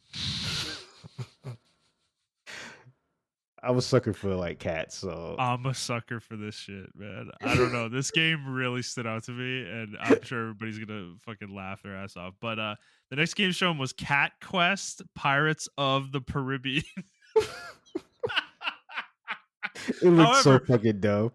it looks really good, dude. It looks like so you're Maple it kind of Story. looks like you're in the overworld map of like a Final Fantasy game, and your Yeah, character's running around though, and it's like action combat. You're just like fighting things. But then there's like it looks like there's 2D sections that kind of remind me of like Maple Story or something yeah. like that. Um that's what my brain jumped to. So I don't know. This looks kind of cool, man. I'm not gonna lie. I mean it kind of looks unique too. Like I don't feel like there's a lot of games that look like this. At least in terms of the Hey, perspective and you ever play that old game, Clona? I think it was called. no.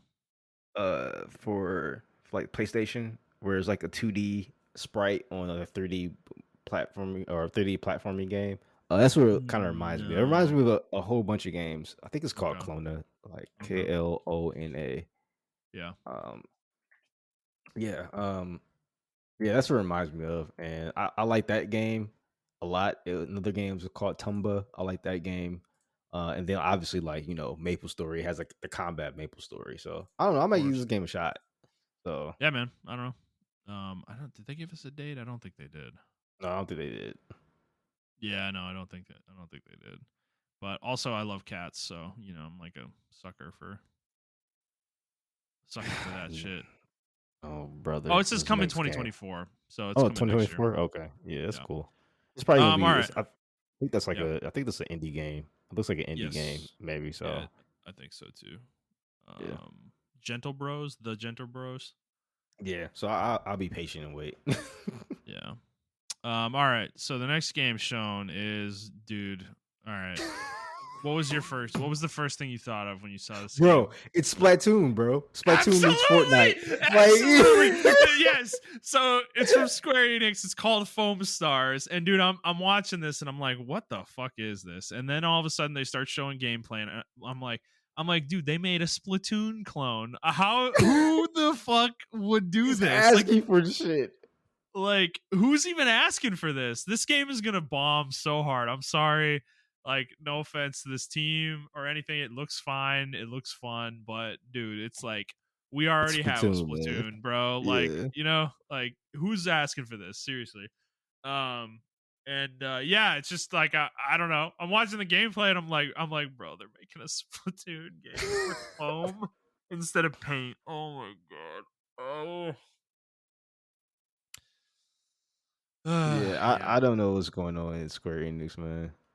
Yeah. Like, I guess they gotta diversify their portfolio. They can't put all their MOBAs in like JRPGs and stuff like that. But it's like Yeah. those are your hits, man. Maybe you should just stop Just this. stay in your lane, Like Yeah, I man. don't know. But yeah. Well, the funny part about it is it had like a persona-ish soundtrack to it and look to it, Yeah. in terms Yeah, of it the has a really aesthetic and good everything. soundtrack. Yeah. No, I don't know, man. It's just it may turn out to be a hit though. Because I remember when Splatoon first came out, people were like, "What the fuck is this?" Yeah. Yeah. But but we already have Splatoon now, so I don't know. I don't Yeah. fucking know, man. I don't know. I'm not expecting it to take off, Yeah. but all right, next game. This was another one that caught my attention actually, the Plucky Squire. So this reminded me of a game when we first started the podcast that Xbox showed a long time ago called RPG Time: The Legend of Wright, and I'm not even sure that game ever came out. But it was like literally took place in a picture book in like a kid's bedroom, and that was the Mhm. aesthetic of the game, and that's what this is. But this looks like a actually polished video game. And you can leave the storybook and go into the room that you're in, the kid's room, and like adventure around and like fight shit and do stuff. So this looks really cool. I fucking love shit like this. I'm a sucker for this stuff too. I think this game looks like really awesome, actually. Yeah, I actually didn't see all this. This actually looks really fucking Dude, it cool. looks like a Holy Zelda shit. game, basically. Yeah, Like, man. yeah, no, I'm really into the idea of this game.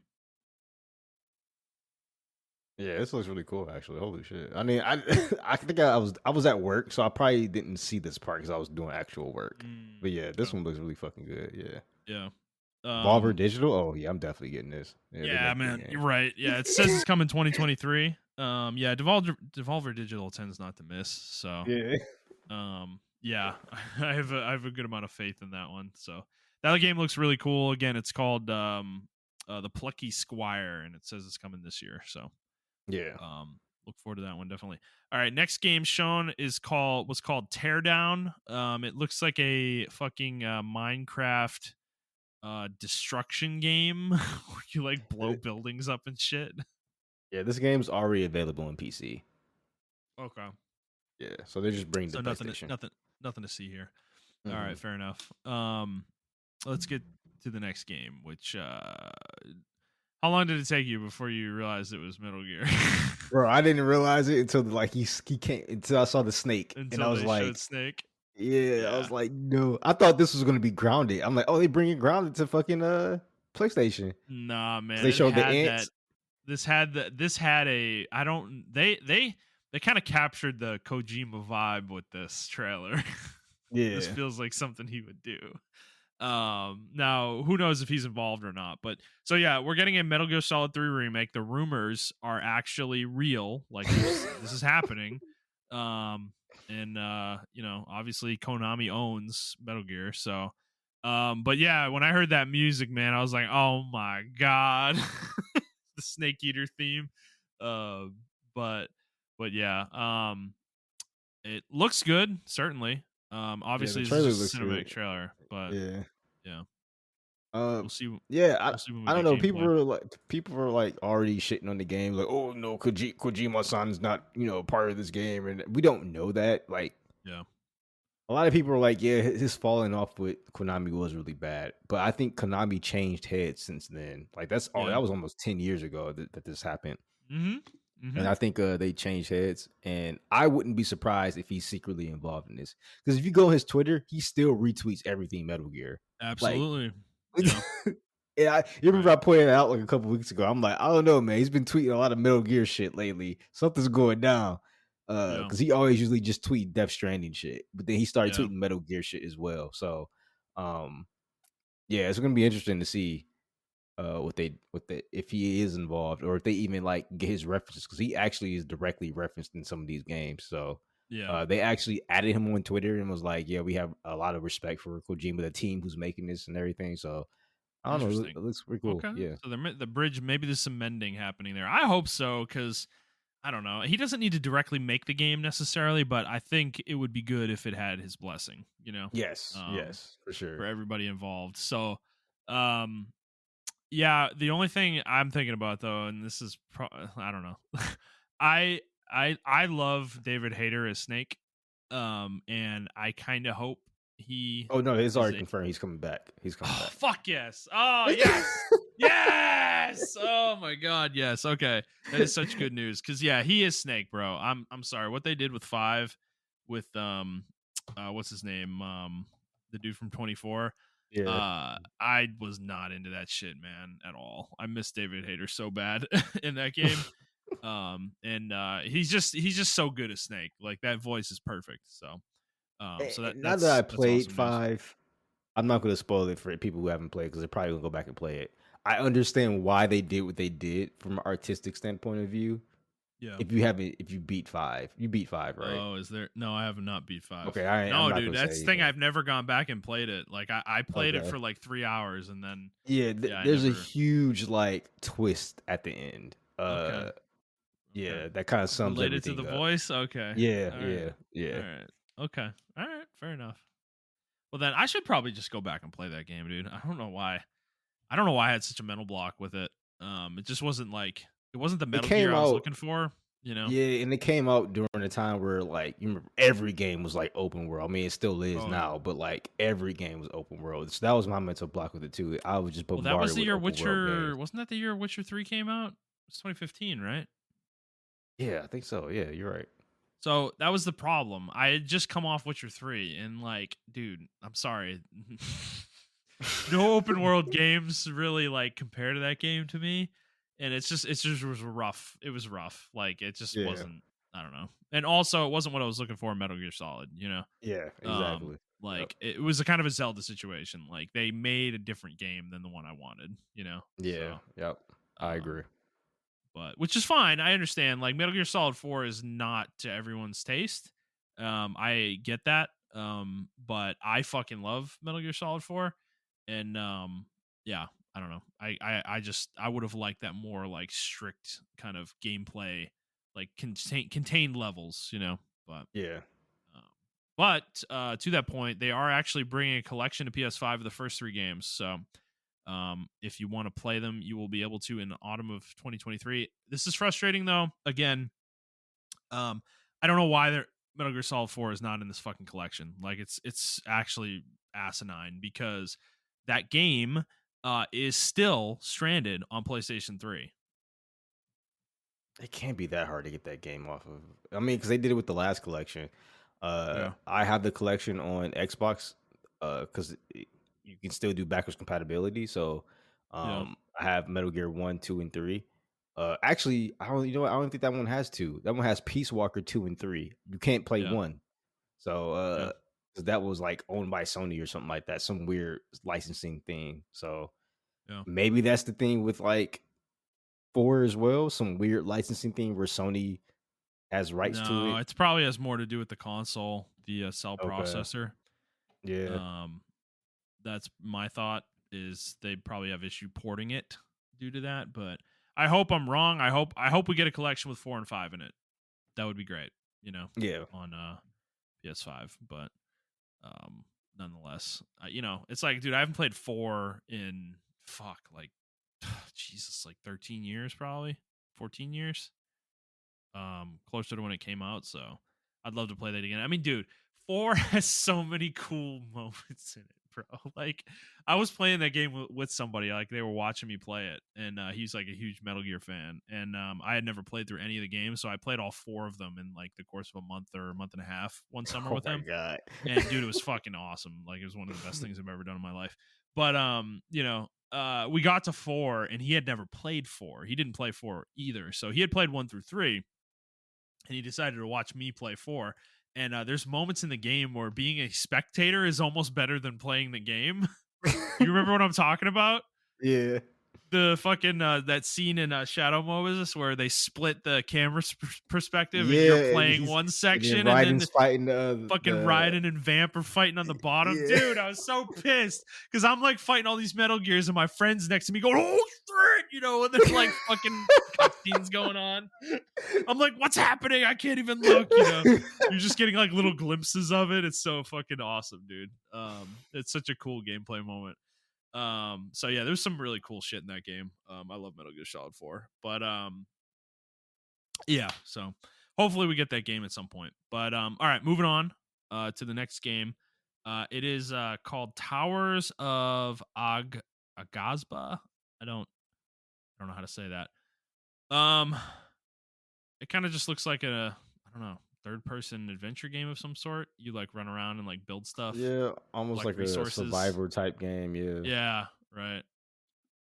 Um, I'm probably gonna skip it because I'm not really into like the Me either. survivor games, but this one looks really Right. unique and different. Yeah, So kind of looks like yeah, It's got some like Xenoblade like vibes with the weird flying creatures. yeah, yeah, Kind of reminds me of that. But yeah, if survival game is your alley, then maybe want to check this one out. But otherwise, probably not. Cup of tea. It's coming in 2024 as well. All right, moving on. Next game shown was Final Fantasy 16. Another okay. trailer for this. Did you skip this or did you watch it? Yes, I did. I'm so tired of this shit.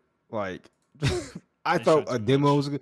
I actually I came back and watched it at the end of it, and I'm like, are they going to announce a demo? They didn't announce any fucking demo, so I was like, okay, stop showing us this shit. Like, we know it's coming in June. Like, how many times you got to Yeah, tell us they're that shit? pushing it hard, man. And at this Yeah. point, I feel like they've. If you've watched all the trailers, I bet you know a lot of the story beats at I this and point. thank God I haven't. Hmm. So Same. Yeah, because I mean, this is what the fourth, fifth story trailer we've seen. Like, it has to be, bro. It has to be like the fifth one, I yeah. think. But regardless, this game looks fucking sick. Oh yeah.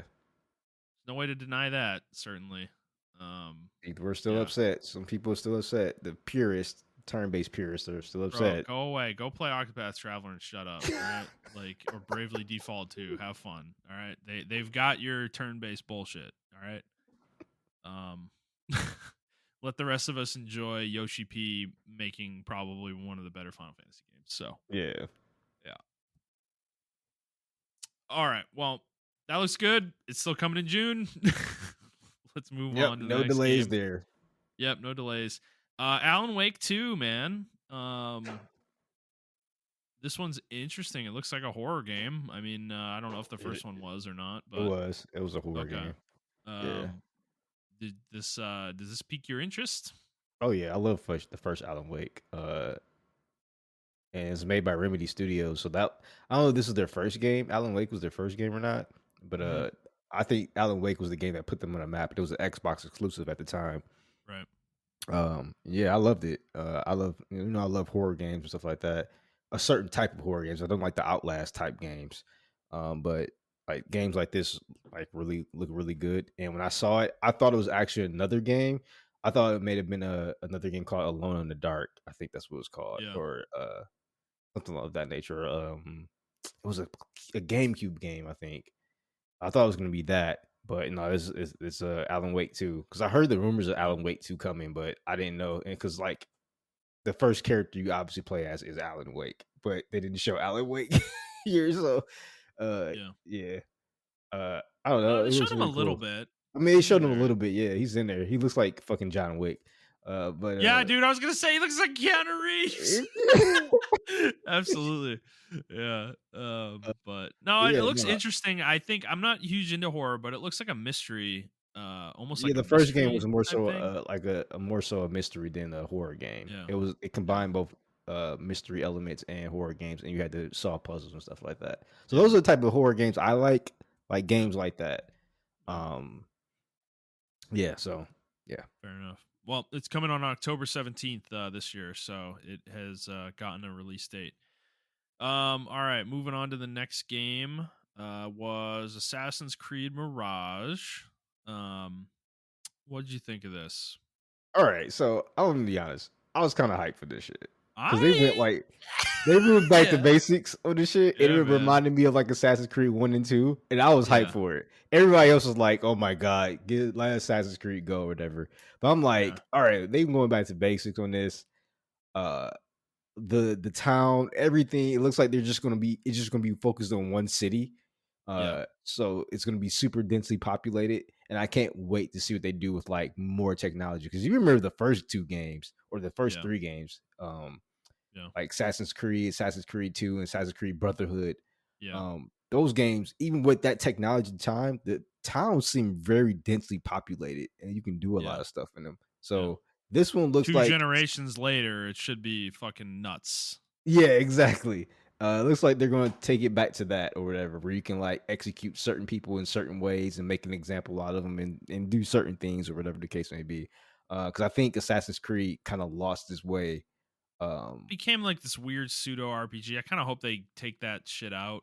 yeah, Like this doesn't even have like any of that, RPG elements in it. Honestly, based on the trailer they showed, I didn't see any of that, but they could be hiding it. Who knows? yeah, it could be. Um, but yeah, I'm gonna be honest. I'm with you, dude. Like I think from the get go with this particular entry, it's piqued my interest because they said it was gonna be like smaller in scope in terms of it's centered around this one giant city, and that's the game. It does look like there's places you can go outside of the city somewhat, but I'm hoping it's not like super expansive. It's just like, kind of some outside areas to give the game a little variety, Yeah, in its setting. And that's totally fine.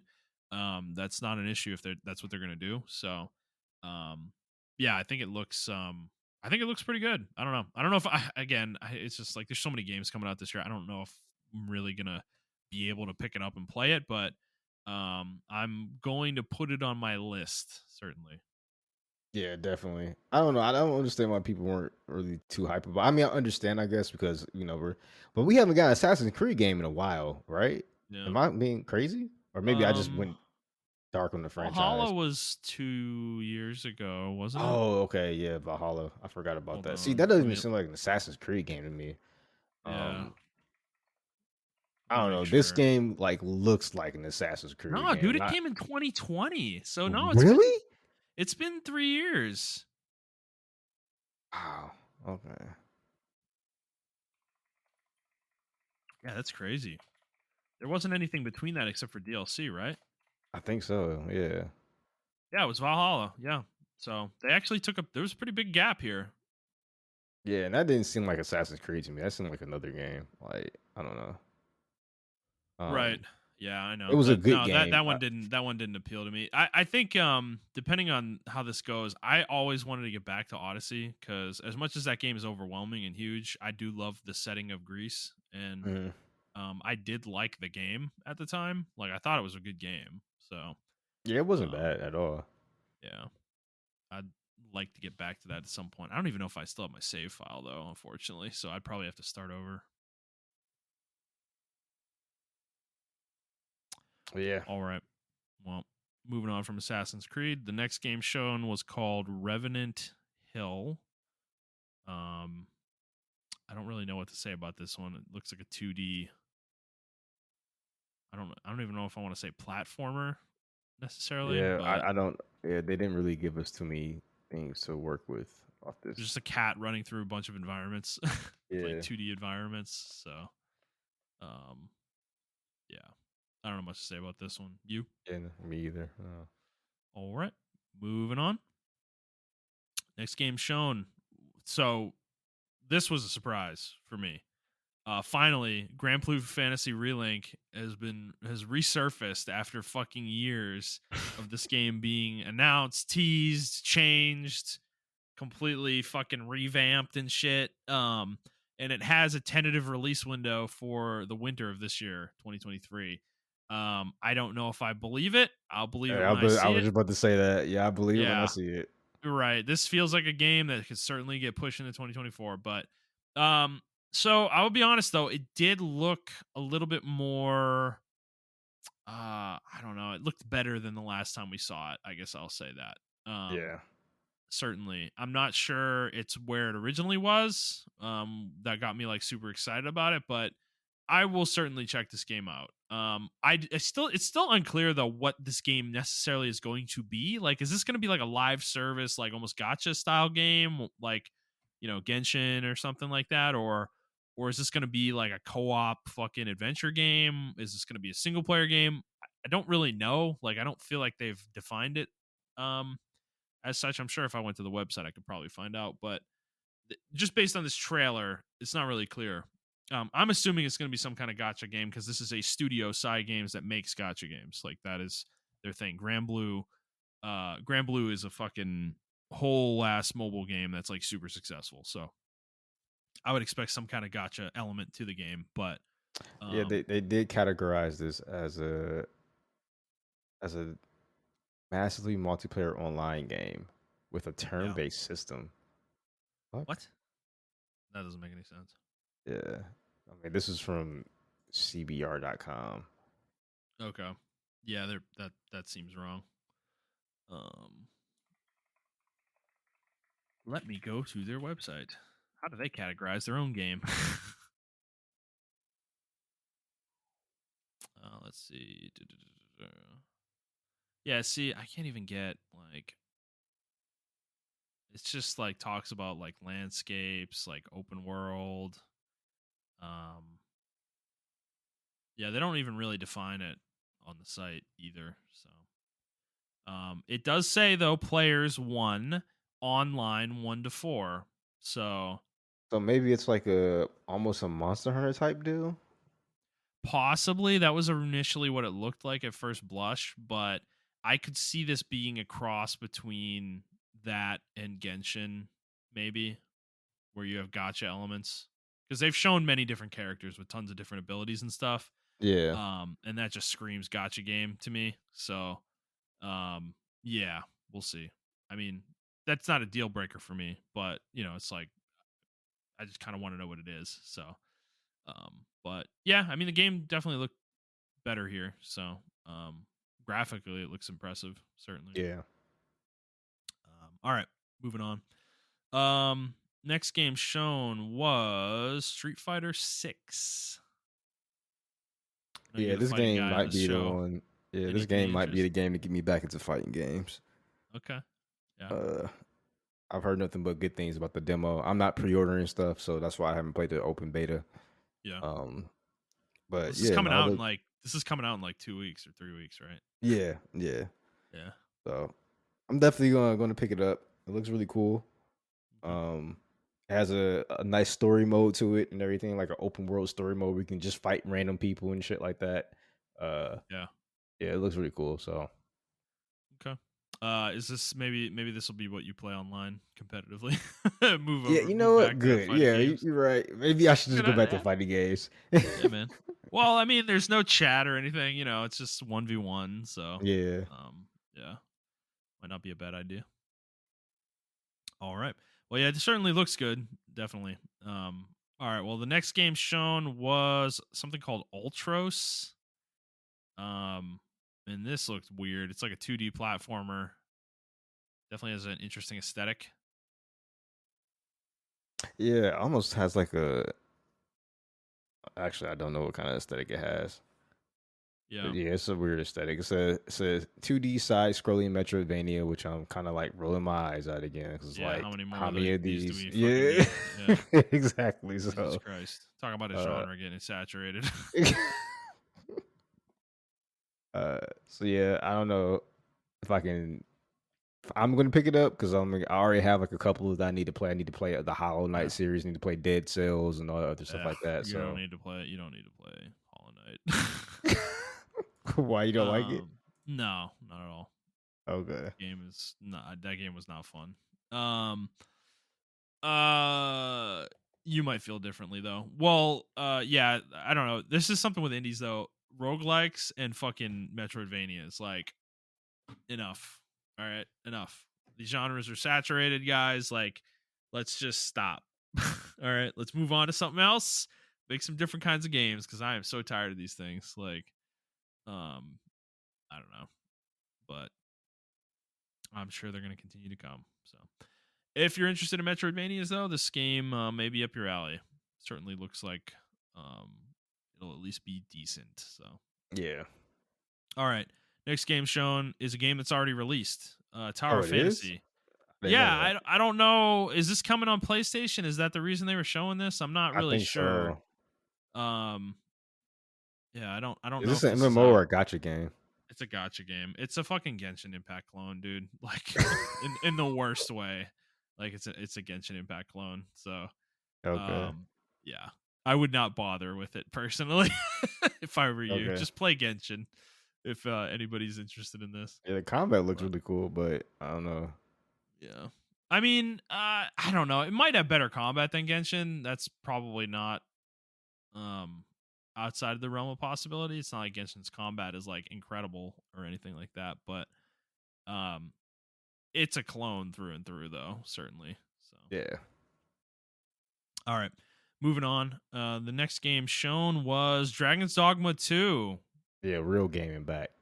You know. Yeah, man. Damn, I never played Dragon's Dogma. You should play. I think you would actually love the Well, game. so what the fuck is Dragon's Dogma? I don't even know what it is, dude. Like, what kind of So game is it? it's so hard to explain. Yeah. It's a action RPG Uh game, huh. Yeah. but you build your own avatars. Okay. Um, you build your own party, and like you can trade your party members in like Yeah. this. I think they call it the spirit realm or something like that with other players' party members. You can grab another NPC and trade Mm, yours and stuff like that. So you okay. can make your own like party or whatever, and then you can make your also while making your own character and progressing your character as well. So this is Um, like almost like a D&D style party. You got your like fucking mage, your fighter, your exactly. That's healer, actually a really good thing. your But rogue. Yeah. instead of having CRPG mechanics, it's action game mechanics. An action game. Yeah. Okay. Yeah, the same people who I know on the first one, the same people who did work on Monster Hunter worked on this game. Okay. Yeah. So is the gameplay more slow paced? Because it definitely looks that way. It's Yeah, not it's like more a slow paced. You can't speedy make it action fast game. paced.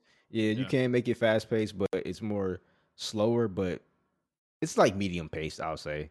It's not too slow, but it's not too fast as well. You can play as like a Mhm. archer slash assassin type character. You can play as a tank, or you can play as a Okay. mage or healer or whatever. And then you can have other people in your group fill out the role that you're not playing, if that makes any sense. Okay. Fair enough. Well, we didn't get any kind of release window or anything for that one, so that is coming out at some point. All Yep. right. Moving on. Next game shown was Five Nights at Freddy's. Fucking Help Wanted 2. Do you care? Nope. Don't care. I literally don't understand this franchise. Why it's such a big thing. But yeah, that's coming. And then we went into the VR portion of the show. I don't care to talk about anything there, but you are getting Resident Evil. There's a Resident Evil 4 VR mode coming. Um, Nice. that's probably exciting for some people. And then Beat Saber is getting some kind of DLC of some sort. Hmm? That's probably exciting for people because Beat Saber is really popular. And then let's move past that. Unless there's anything you want to say about those. Nah, that's it. I don't Okay. think PSVR is worth anything, to be honest with you. Jesus I Christ. don't. I just buy a HTC Vive or Oculus Rift, bro. Like, Yeah, Quest. Meta yeah, or Quest. Quest or something like that. And you don't have to put. Oculus Rift. Montrell, you got to get up with the times, bro. The I do. Oculus I do. Rift has been a thing for a long time. Yeah, you're right. Just buy one of the standalone headsets that has really good reviews. It's the And Meta Quest 2. That's what the Oculus became. So, okay, yeah. yeah. I mean, and Um, you can buy a standalone, and you don't have to invest into a PlayStation 5 and mhm. whatever. So, yeah, that's just my take on it, though. Anyway, Okay, moving on. We got 2 Bungie games shown, and one of them was not Destiny. In the first one here was Marathon, which isn't that Bungie's first game that they made? yes, on the Mac, it was their first. It was actually a Yeah, smash hit on Mac computers. yeah, First person shooter. yeah. So they're So going back to roots. they're making a marathon game. They're going back to their roots, dude. We didn't get any gameplay. It was just a cinematic trailer, but I'm sure this was a very exciting announcement for Bungie fans. So definitely has a very haunting, creepy aesthetic, certainly as well. That I appreciated. So, um, but no idea what it is. It's a shooter of some sort, presumably. Yeah. But other than that, I don't think we can really glean too much from this trailer. So, all right, moving on. We did get another Destiny 2 trailer for, I'm assuming, a DLC pack called The Final Shape. The character Cade 6 is making a reappearance into this game. So, I don't understand. um, Because I yeah, thought, why'd they even kill him in the first place? I have no yeah, idea. like I thought he Yeah, was gone permanently. yeah. Well, way to like rip out that narrative beat too, and like fucking Yeah, exactly. make it inconsequential. But I'm sure Destiny fans are excited though. So, all right, moving on. The next thing shown was something called Concord. Um, I don't even know what that is. It was yeah, like, it's a space it's from game or something PlayStation like that. Studios. It's from PlayStation Studios. I think it's going to be one of their live service games. Mm, Other than that, I mean, it was a cinematic trailer, so I don't think we didn't really see much here to yeah. talk about. But yeah. So all right, moving on. We got a Gran Turismo movie trailer that I've already seen actually when I went to see Guardians of the Galaxy 3. Yep, I seen Um, it as well. but are you excited about this movie? Uh, Interested? I'm interested in it. I'm not excited, but it does look interesting. I'm not sure that I'm excited about the idea of what's his name, David Harbour, I think from Stranger Things, just talking shit about gamers for 90 to 120 minutes. I'm not sure that excites me very much, but the movie though, the premise of the movie though is cool, so Yeah. um, could be worth a watch. I actually really like these racing movies, by the way. There was one with oh my god, the guy that plays Thor. What the fuck is his? I don't know why I'm forgetting his name. But earlier in his career, there was a movie with him and some other guy about like a European F1 like rivalry. Hmm.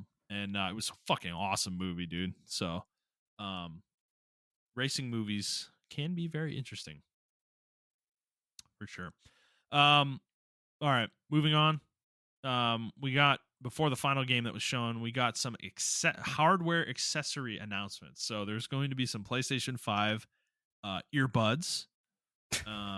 Earlier in the show, they announced a Backbone PS5 attachment, which is, if you don't know what the Backbone is, it is a basically a controller attachment that lets you put your phone into this controller and do remote play with it. There's an official version of that coming through PlayStation, licensed through PlayStation, and they are actually making their own like device that is basically like a screen with two dual sense, that like the halves of a dual sense on each side. Like they're making their own version of the Switch basically for PlayStation 5. Um That's a the stream intent is device. Yeah, the intent is to use it with remote play on your Wi-Fi. And I'm going to be honest, I'm actually quite interested. Really? um, I don't know. I don't think I so for me. play, dude. I play my Switch almost exclusively in handheld mode, and I think I would play my PlayStation quite a bit more if I had the option to play it in a handheld fashion with certain types of games, certain games. Like Tactics Ogre, for instance. I kind of put that game down and I have a hard time playing it because I don't want to play it on a TV necessarily. You know, like that's a Yeah. handheld game for me, but I want to play it on PlayStation. So this is going to be a great thing for me with that. Like Hades is another example. Like that'll be a great game on a handheld, right? Yeah. So I think they're marketing it towards people like me, but I feel like I'm a very niche customer. Like I'm not the majority at all. So I don't think this thing is going to be super successful, but I'm personally kind of excited about it. And I think I'm going to pick one up depending on how well it works. So what about you? Any interest? No, not really. Not really, Yeah. unfortunately. I Okay. just Fair don't enough. I don't think streaming games is fun because of like the lag on it. Unless they Well, no, get set. you're not streaming in that way though. You're doing it over your Wi-Fi. Remote play actually works pretty well. Okay. Maybe I need to play around with remote play a little bit Yeah, more. just do it on your phone, dude. You can do it on your phone anytime. It actually does work. it's Okay. it's it's a good technology. I've actually used it because you used to be able to use it on Vita. I used it on Vita when I was like not at my house. Like I was on a trip to Boston, and Mhm. I used it to play a handheld like a strategy RPG away from home too. So I don't know if you can still do that, but that was laggy. Certainly, I would not recommend that with like an action game, definitely. But yeah, no, it does work pretty well at home. So like I said, certain types of games I think will work really well in this kind of thing. So that's my intent for it, at least. Okay. All right. Well, moving on to the final game shown, and I think we all knew we were going to get this certainly with this game coming out this year. We got a nice big trailer, like about 12 minutes, for Spider-Man 2. Wancho, what did you think of it? So much stuff to say, but I'm gonna keep it real short because we've been going for a while. Hmm. I'm very excited for this game. Just say what Uh you got to say, man. Just let no, them know. I'm very excited for the game. Like it's so overwhelming. Like Craven's gonna be in there, and then when they showed Craven, they showed like all the heroes in New York City that are like on in the game. I think one was like Deadpool. No, Prowler Yeah. actually. Prowler. I'm sorry. Spider They had Gwen was Spider in Gwen, there. had Wraith, Tombstone, had fucking Yep. Taskmaster, who was like one of my favorites, in there as Yep. well. So I don't know if we're gonna encounter all these people. Black But Cat, who was actually in the last game. y- Wraith. Yeah. yep. Tombstone. Prowler. Yeah. Prowler just looks like Deadpool. Yeah, he does look like Deadpool. Funny as So I hell. yeah, I don't know if we're gonna like I said encounter all Run into these these enemies or people. whatever. But I don't know. I think it's pretty cool. I mean, I'm assuming they're gonna be big. Like this game's gonna be big, right? Because they've been working on this game for a while. Like I think they did. I think their B team did Miles Morales. I think they had Absolutely. their A Definitely. team, working on this or whatever. So I think it's gonna Yep. be huge. So we might potentially fight all those people. Um, the set pieces. I mean, the combat looks more fluid now. I don't even know how you can make it more fluid, but they did. It looks way more fluid, Yeah, like man. the first Spider-Man in even Miles Morales. Um, and both of those combats are still good. If you go back to them right now, they're still fucking like Yeah. superb. Yeah. Yeah.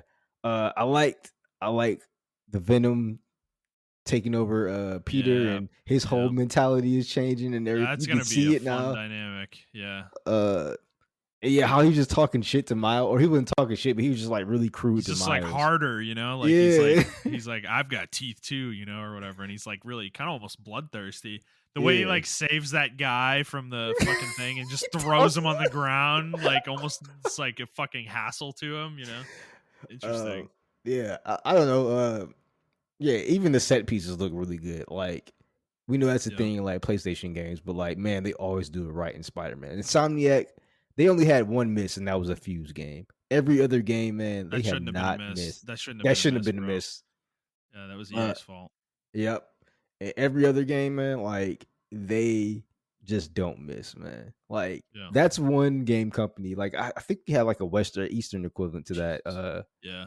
Where they just don't miss. But like that's Monolith one Western Soft. studio. Yeah, Monolith Soft, like where they just don't fucking miss. Like every game they make, man, they just put all their Mhm. effort into that game. They're a very underrated company, in my opinion. Like Yeah. severely underrated. People are like looking at like Naughty Dog and shit, and it's like, no, man.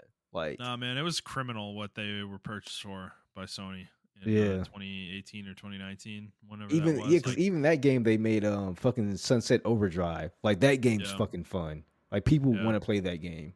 Um yeah, yeah. Ted Price probably has so much regret for selling when he did because, dude, he could have been a fucking billionaire if he had just waited like a year. yeah, Like yep, it was the inflation that happened after that purchase was nuts. Sony got them at the perfect time.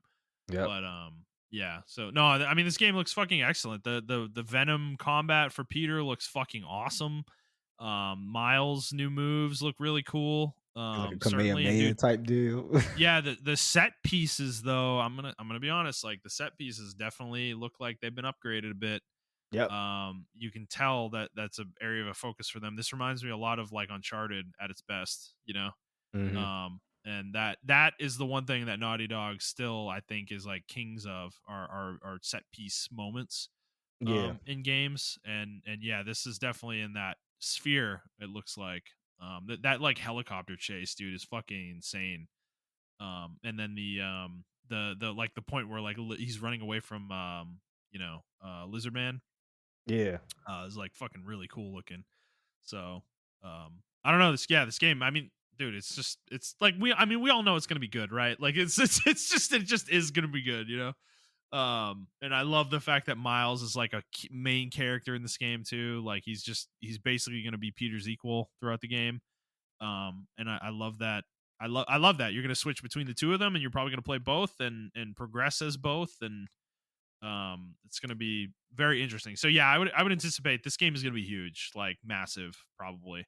And I know we criticize that a lot with a lot of games, but I don't know, this is one game where I'm okay with that, dude. Give me 50 hours, bro. Like I'll eat it up. Yeah. So I don't know. It's just, dude, the idea that we're getting Spider-Man games that are this fucking high quality is just it's unreal. Like I never thought this would fucking happen. Like compared to what we used to get with the With shitty like those movie movie tie-in games and tie-ins. shit. Yeah, man. Like just to think that we're here now is insane. Like kind of incredible actually. So, Well, I mean, it just goes to show you that like superhero move or superhero games can be there if like give the studio time and money to yeah. like make something. Right. I'm still waiting for a good Superman game. Yeah. Still, yeah, so Probably never going to happen. yeah. I mean, he's But just too overpowered. There's too much he can do. yeah. Yeah. Yeah. Right. But Um. no, yeah, I mean, yeah. No, this looks great, man. This looks really good. So I'm really excited for it. Yeah, god, this set piece is crazy, dude. We're just like being dragged by the drone over the docks and all these people are fucking like, running away and shit. Like it's fucking it's pretty nuts. Um but yeah, I mean, I'm with you. Like they really can't miss. Like they're one of the best studios in the world in my opinion, Insomniac. Um and yeah, I don't know. I don't have much more to say. Fall 2023. It is coming Yeah. this year, so Yeah. When I thought about it, man, I was just like, I don't think there's a game that they made that I just did not like. I liked all the Ratchet and yeah. Clank games. Like, Yeah. I don't know, man. Like, I like Sunset Overdrive. Uh, yeah, I don't know, man. I just every game they made and touched, like, I'm like, all right, you guys have Yeah. done it. You're doing it. So So the only thing I find funny though about this game, and this is true in Spider-Man as well, is like how this enemy, this villain, has this like he's like basically got his own private military corporation, and he's just flying a fucking military helicopter and like military Humvees like through New York proper, and like where are the police in all of this, bro? It's just absolute chaos. yeah, These guys walking around brazenly with fucking guns and shit. So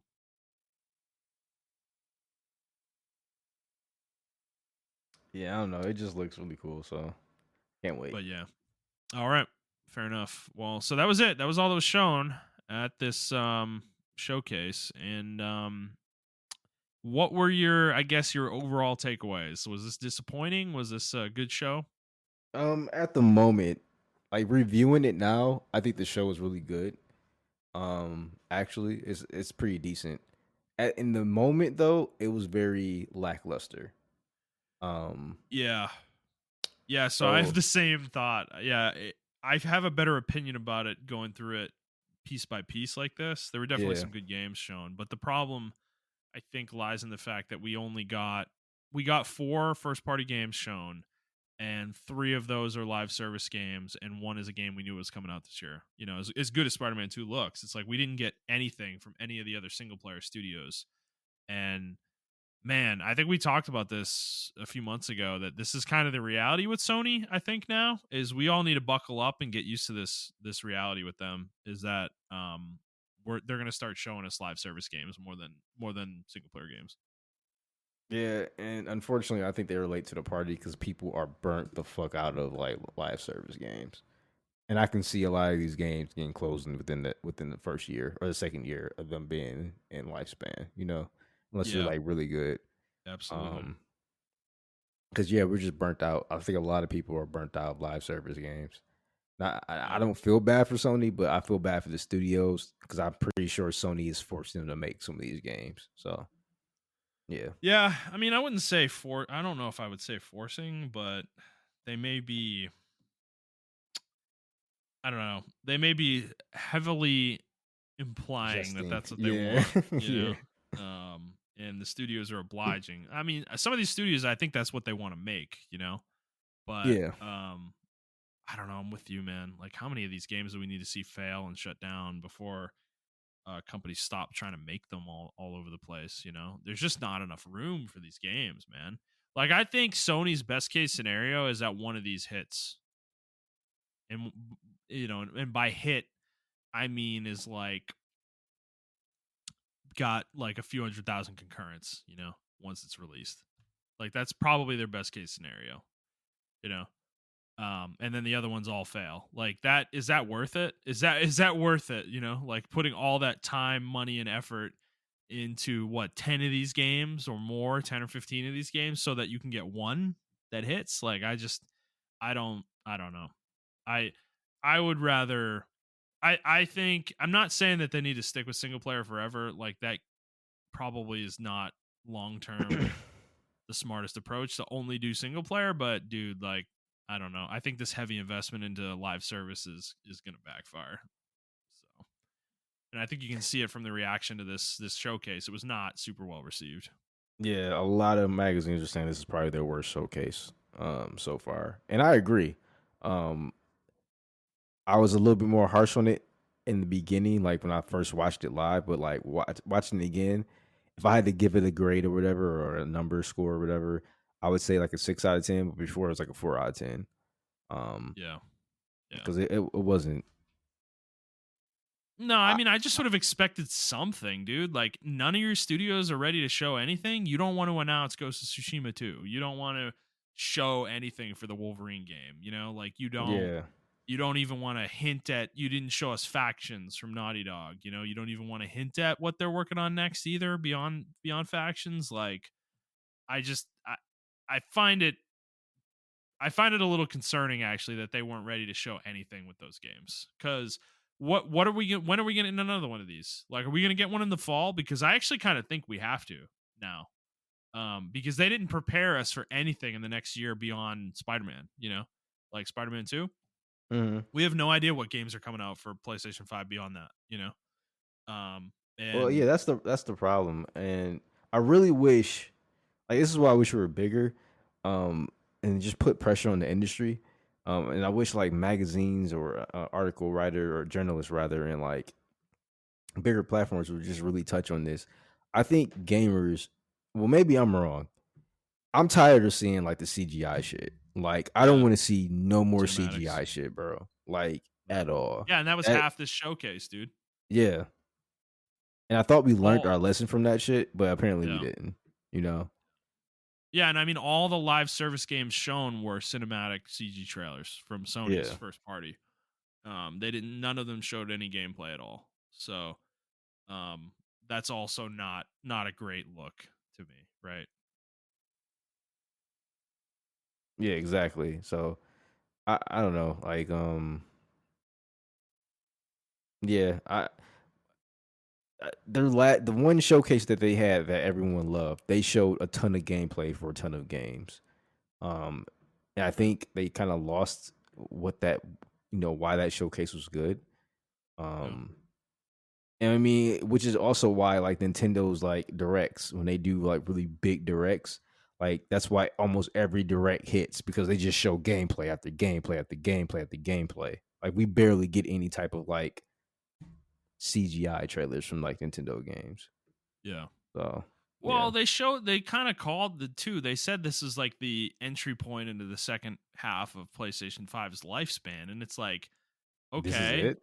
yeah, right. You showed us nothing beyond 2023 that like is realistically coming out soon. We don't have any hard dates for anything. So this didn't show us shit. It was just like a bunch of third party stuff for the most part. Um, and no offense, but that isn't why we tune into these things ultimately. I mean, that helped make this show better, I would say, certainly, but that's not Sony's that's like not necessarily exclusive to Sony a lot of these games. Like they're probably a lot of them are going to come to Xbox or PC. And given that, I don't think Sony gets a ton of credit just for showing that stuff at this, like Mhm. um stuff like Grand Blue Fantasy Relink or fucking Assassin's Creed. It's like those games are coming on other platforms. So um just because you showed it doesn't necessarily mean that makes your showcase good. It's like you Exactly. have to have something. um that's why that's why people have been talking shit about Xbox. They have the same problem. They're not showing anything. Like at their events. We don't know what games are like. We know what games are coming, but we haven't seen them forever. They're not in a state where they can be shown, and that's just not a good. It's not a good sign. Yeah. I don't. I think if 2024 ends up being a sparse year, that's going to be really disappointing to me, for both consoles. So No, I agree. Uh I think one thing they need to get away from is they got to let the PS4 go. yeah. I think that's why they did this. I think maybe there are a lot more games in the pipeline. They gotta let the PS4 go though. Like they just got to, man. Well, Xbox needs to do the same thing. is this game coming to PS4?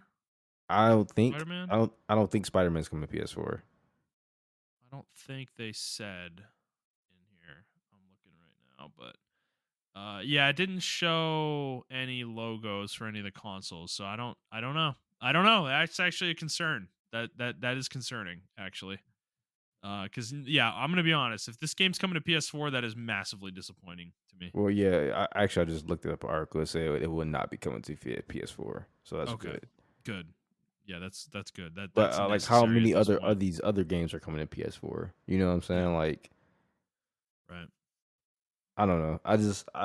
We just really need to get away from that console at this point. Like, Yeah, I mean, how many PS5s are out there, dude? Like fucking they're on the 40, shelves now. I went to 40 Target million. recently. Like, Yeah, I went to yeah, Target recently, and they're just sitting there on the shelves now. So yeah, they're there. yeah, right.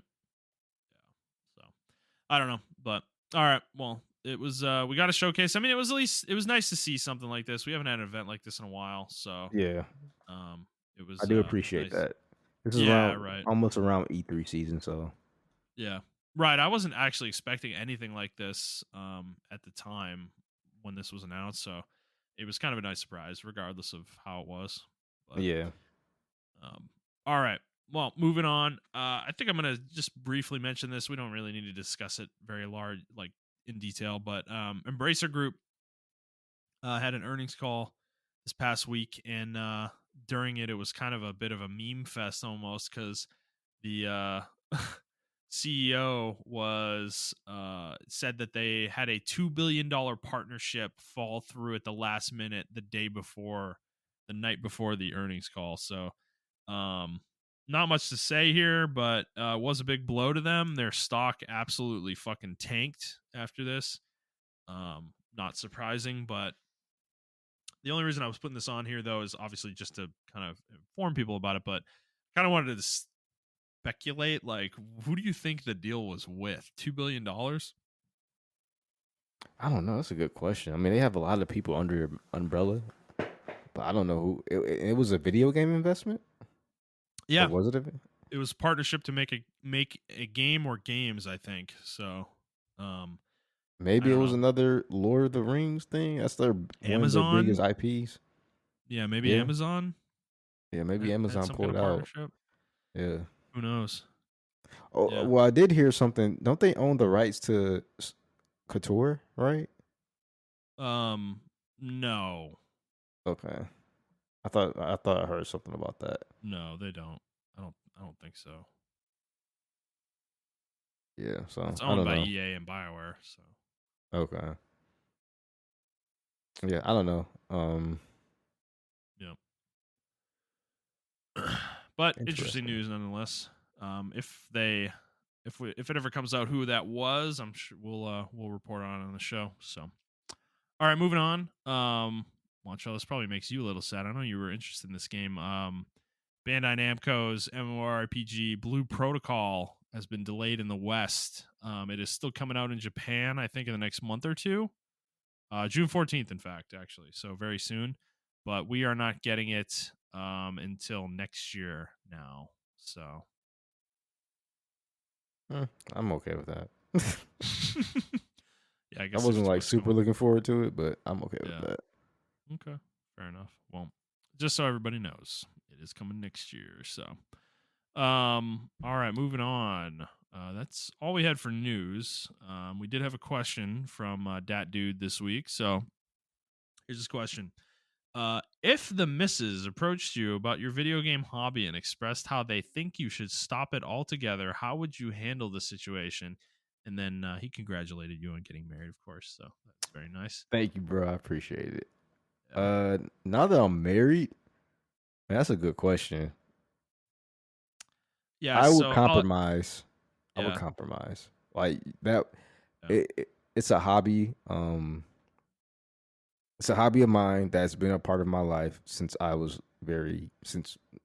Mm-hmm. inception, like since I was born. Mm-hmm. Started playing Yep. video games when I was like 3 years old. Sonic was my first one.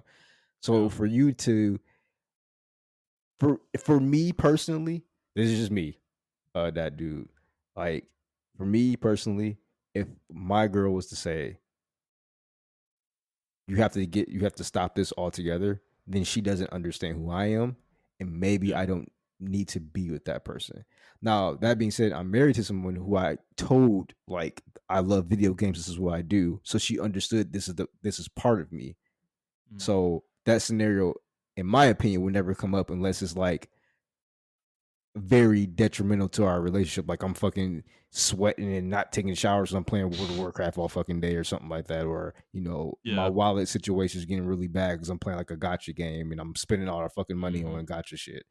Yeah. Um, but yeah, I tend to usually like tame myself as far as video games, but she knows like I can sit down and do like an 8 hour session with no issues at all.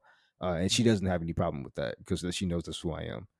Um, Right. so yeah, if somebody did approach me, if I wasn't with her and someone and I was dating someone and they did say you need to stop gaming or whatever, we probably wouldn't be dating. And that I have been in that situation, and I'm obviously not dating them. So Yeah. Yeah. So I'm in a similar boat with you. If it's one of those things, right? I don't think this conversation would happen with my wife unless it was a significant issue, like I yeah, wasn't doing the things I need to do within our relationship, like yep, working, like getting my job done, doing things, around the house, going out with her, whatever. That would be the only way this conversation would happen. And to be honest, I just like I don't have an unhealthy relationship with games like that, like yeah, I'm not obsessive to the point that I let it hurt my life, and that's in terms of whether it's playtime or like Montreal was saying, gotcha games. Like I fucking play gotcha games and I spend money on them, but it's not like I don't let it doesn't hurt us financially, like I have a budget set aside for what I spend on for my personal shit, so Given that it's never been an issue. To be frank, like we actually are both like, um, you know, in any relationship, I think it's healthy for you to have space where you're not with each other. Like you can't be with each other all the time, and I think we both have that. We both recognize that. So, given that, I do what I want with my time. She does what she wants with that time. It's like, and unless it's an unhealthy thing, there's no reason to have this conversation. Yeah. Um, so it it's not an issue. Plus, a lot of the time when I'm playing games, that's how I hang out with my friends, and she knows that. So, I don't think she would ever want to deprive me of that, right? So, and to Montrell's point, if it was just some random relationship, right, and they have an issue with you playing games just because you're playing games arbitrarily, like that person is probably not worth your time. They don't respect you and they don't respect the hobbies you have. That's just not worth being in a relationship with a person like that. So if they Yeah. want to like dominate you and control you, and that is an unhealthy place to be with somebody else. So, Yeah. um, So I guess like yeah, well, based on what Justin said, like if it's getting unhealthy to you, like where you're not handling your mhm, boyfriend or husband duties, or you're not spending time with your wife or girlfriend, then maybe you should consider drawing it back a little bit and then kind of yeah, reevaluating the situation. But if it's a situation where you feel like I'm balancing my video games and her, and she's just being unreasonable, saying like, I don't want you to play video games at all because blah blah blah blah blah, then maybe it's time to like, all right, maybe I need to find a different situation here, hmm, at yeah, in all costs. So it just depends on the situation, because I feel like there have been legitimate times where not me, but like I'll watch somebody else who's like a gamer or whatever, and they just play video games way too oh, much. dude, Or they my kind of yeah, hide the situation that they're in behind video games, and they yeah, need to handle those situations. Um, so I've definitely had friends who are in those situations, who have been in those situations where they, use video games as like a punching bag, and they don't want to handle what's happening out in the real world. right. Um, Well, I currently uh, have family in this kind of boat, like mhm. where they play games, and they don't work, and it's like Yeah. that is not a okay situation. Now, he has a daughter now, so it's much more reasonable for him not to work, but Mhm. I think it's always been a struggle.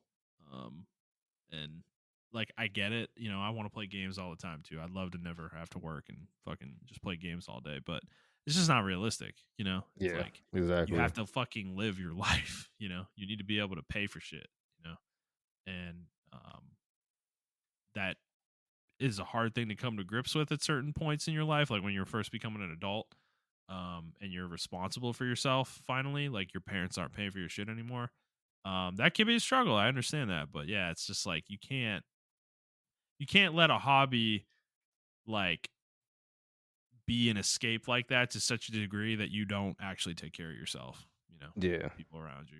So, Yeah, you also uh, have to like look at yourself, and I mean, if they're saying that, just ask them like, why do you feel that way?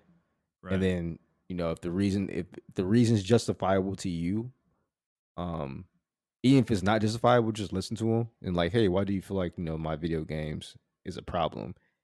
And just talk through it and try to come to some kind of compromise. If y'all can't, then whatever. Like for my compromise, I talked to Deanna like a couple hours when I get home. Uh, but on Sundays, no video games. That's her day. I don't touch a video game. That's her day. Mhm, We spend the entire day with each other. mhm, And now sometimes I might spend Saturdays with her, or I might, that's like an elective day. We might go hang out with friends or play video games, or we might sit down and watch TV with each other. Um, but yeah, Sunday is our day. Like we don't mess with nobody else. That's purely our day. Um, yeah, I mean, something like that can probably work for y'all too. If the video game mhm. situation is like, getting in, just work it out. Just work it out. I think a lot of problems are, workable without just going to Yeah, like, you know, yeah. ditching each other. But if if people don't want to work it out, then that's you're like, all right, I gotta let it go, you know. So Well, be honest with yourself too. I mean, to Montrell's point, like, it could legitimately be a problem. It's like yeah, if somebody's bringing it up, you know, it depends on the context. Like the whole thing yep, about this is context, right? But yeah, I mean, like honestly, listen to the feedback though. If you don't think it's reasonable and you are truly comfortable with how you feel, then that's one thing. But at the same time, you also need to be honest and accountable to yourself. yep, I think this is something a lot of people struggle with, is being accountable to yourself. Fuck everyone else hmm around you. Like accountable to you, who you are, or who you want to be. Like that. If somebody calls you out on something and it's true, don't run away from that. you know, Face it and improve on it and make it better. yeah. I definitely People aren't agree. just going to throw you to the wolves. It's like if somebody's married to you or in a relationship with you, I would hope that they would be willing to at least let you try to improve it yourself. Yeah, um and like so trust me, I understand like the whole meme behind people who don't normally play video games oh and yeah, like the yep, stigmas of gamers, like either we don't bathe ourselves, we don't groom ourselves properly, we don't have jobs, and why would you be playing a video game when you could be making more money somewhere else doing something else or whatever the case may be? And I get those. And if that's the type of situation you're in as well, like that's not healthy. So I mean, like I said, it's just depend yeah. on the situation. So Yeah, those people are they have the opposite problem. They use that, what they consider to be success, as a barrier to hide their own insecurities. yeah. um so yeah. But all right, let's move on to our final segment, which we got two games coming out soon that I want to do this with. So guess the meta score, Montreal. Let's do Diablo 4 and Final Fantasy 16. So what do you think Diablo 4 is going to get as a kind of an aggregate score from critics? 8.5. 8.5. Okay. Interesting. 8.5. I'm kind of waffling on this one, dude. Cuz I'm pretty bullish about the game. I Mm-hmm. think it's going to be really good. Okay. But I also know what Blizzard's up against with the fan base and the media. You know, no one likes them right now. And I just don't necessarily think the game is going to get a fair assessment within that environment. But how hard do I think that's going to hurt the game, in terms of scores? Like, do I think it's less than an 8 point? Man, I always let you go first. God damn it. 8.5 is like You right go first there. on Final Fantasy. That's the fucking number, dude, right there. I think I'm gonna say 8. Okay. I'm gonna say 8 for it. All right, yeah, Final Fantasy. So I'll go first on Final Fantasy. Let's see, Final Fantasy 16. I'm gonna go 9.2. I think this game's gonna be excellent. Oh, okay. I have my number in my head. 9.6. 9 points. Damn, dude, you think this is gonna get scores as high as Zelda Tears of the Yeah. Kingdom? Yes. Dude, okay, that's crazy. All right. What they showed so far, I can't see people. Only thing I can see people legitimately complaining about is it not being turn based.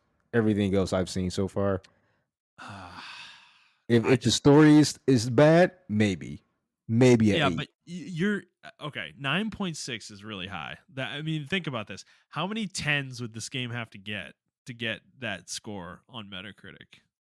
I don't know, man. I think that's Like a high bar. 110, everything else can get 9.5. I think 110 can get it. No, absolutely not. Because like No Final way. Fantasy 15 got like an 8.5, I think. Let me see what Final Fantasy 15 is sitting at. The higher you get, the harder it is to actually achieve that score. You need a lot of tens. I mean, it's an average, right? Average Yeah. score. So, Final Fantasy on a PS4 is sitting at an 81. but hey, man, you know what? You said it. We got it marked down. Yep. We'll see what happens, And right? this game has a couple tens. Yeah. Final Fantasy 15.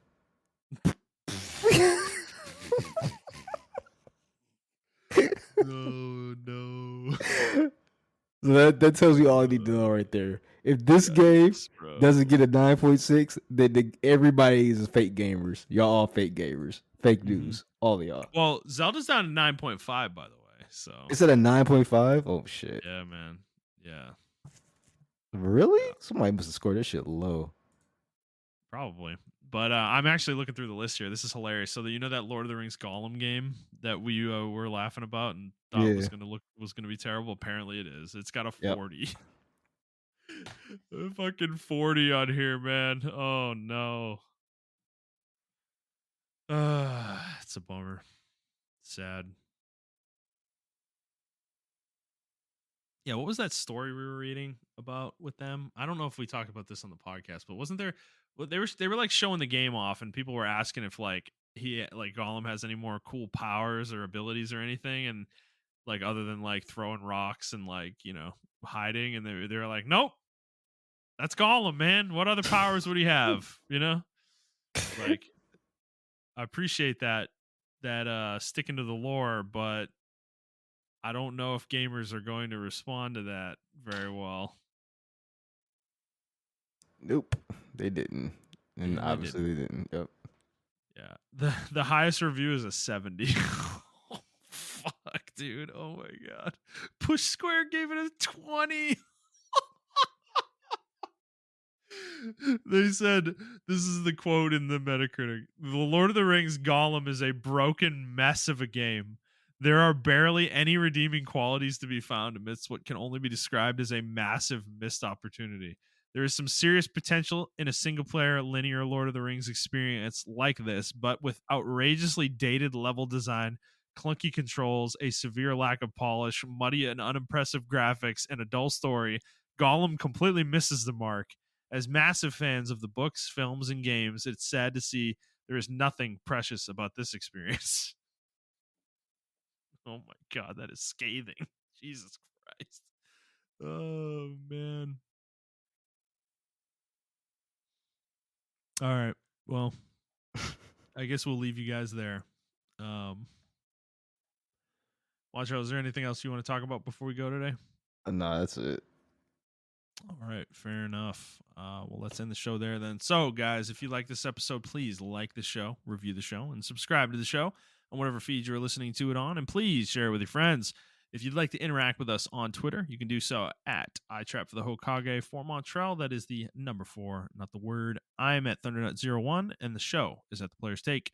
If you'd like to send us a question, you can do so on Twitter, or you can send us an email to theplayerstake01@gmail.com. We will answer it on the show like we did today. And that is it for us, guys. We hope you enjoyed this episode, and we will see you next week. Bye.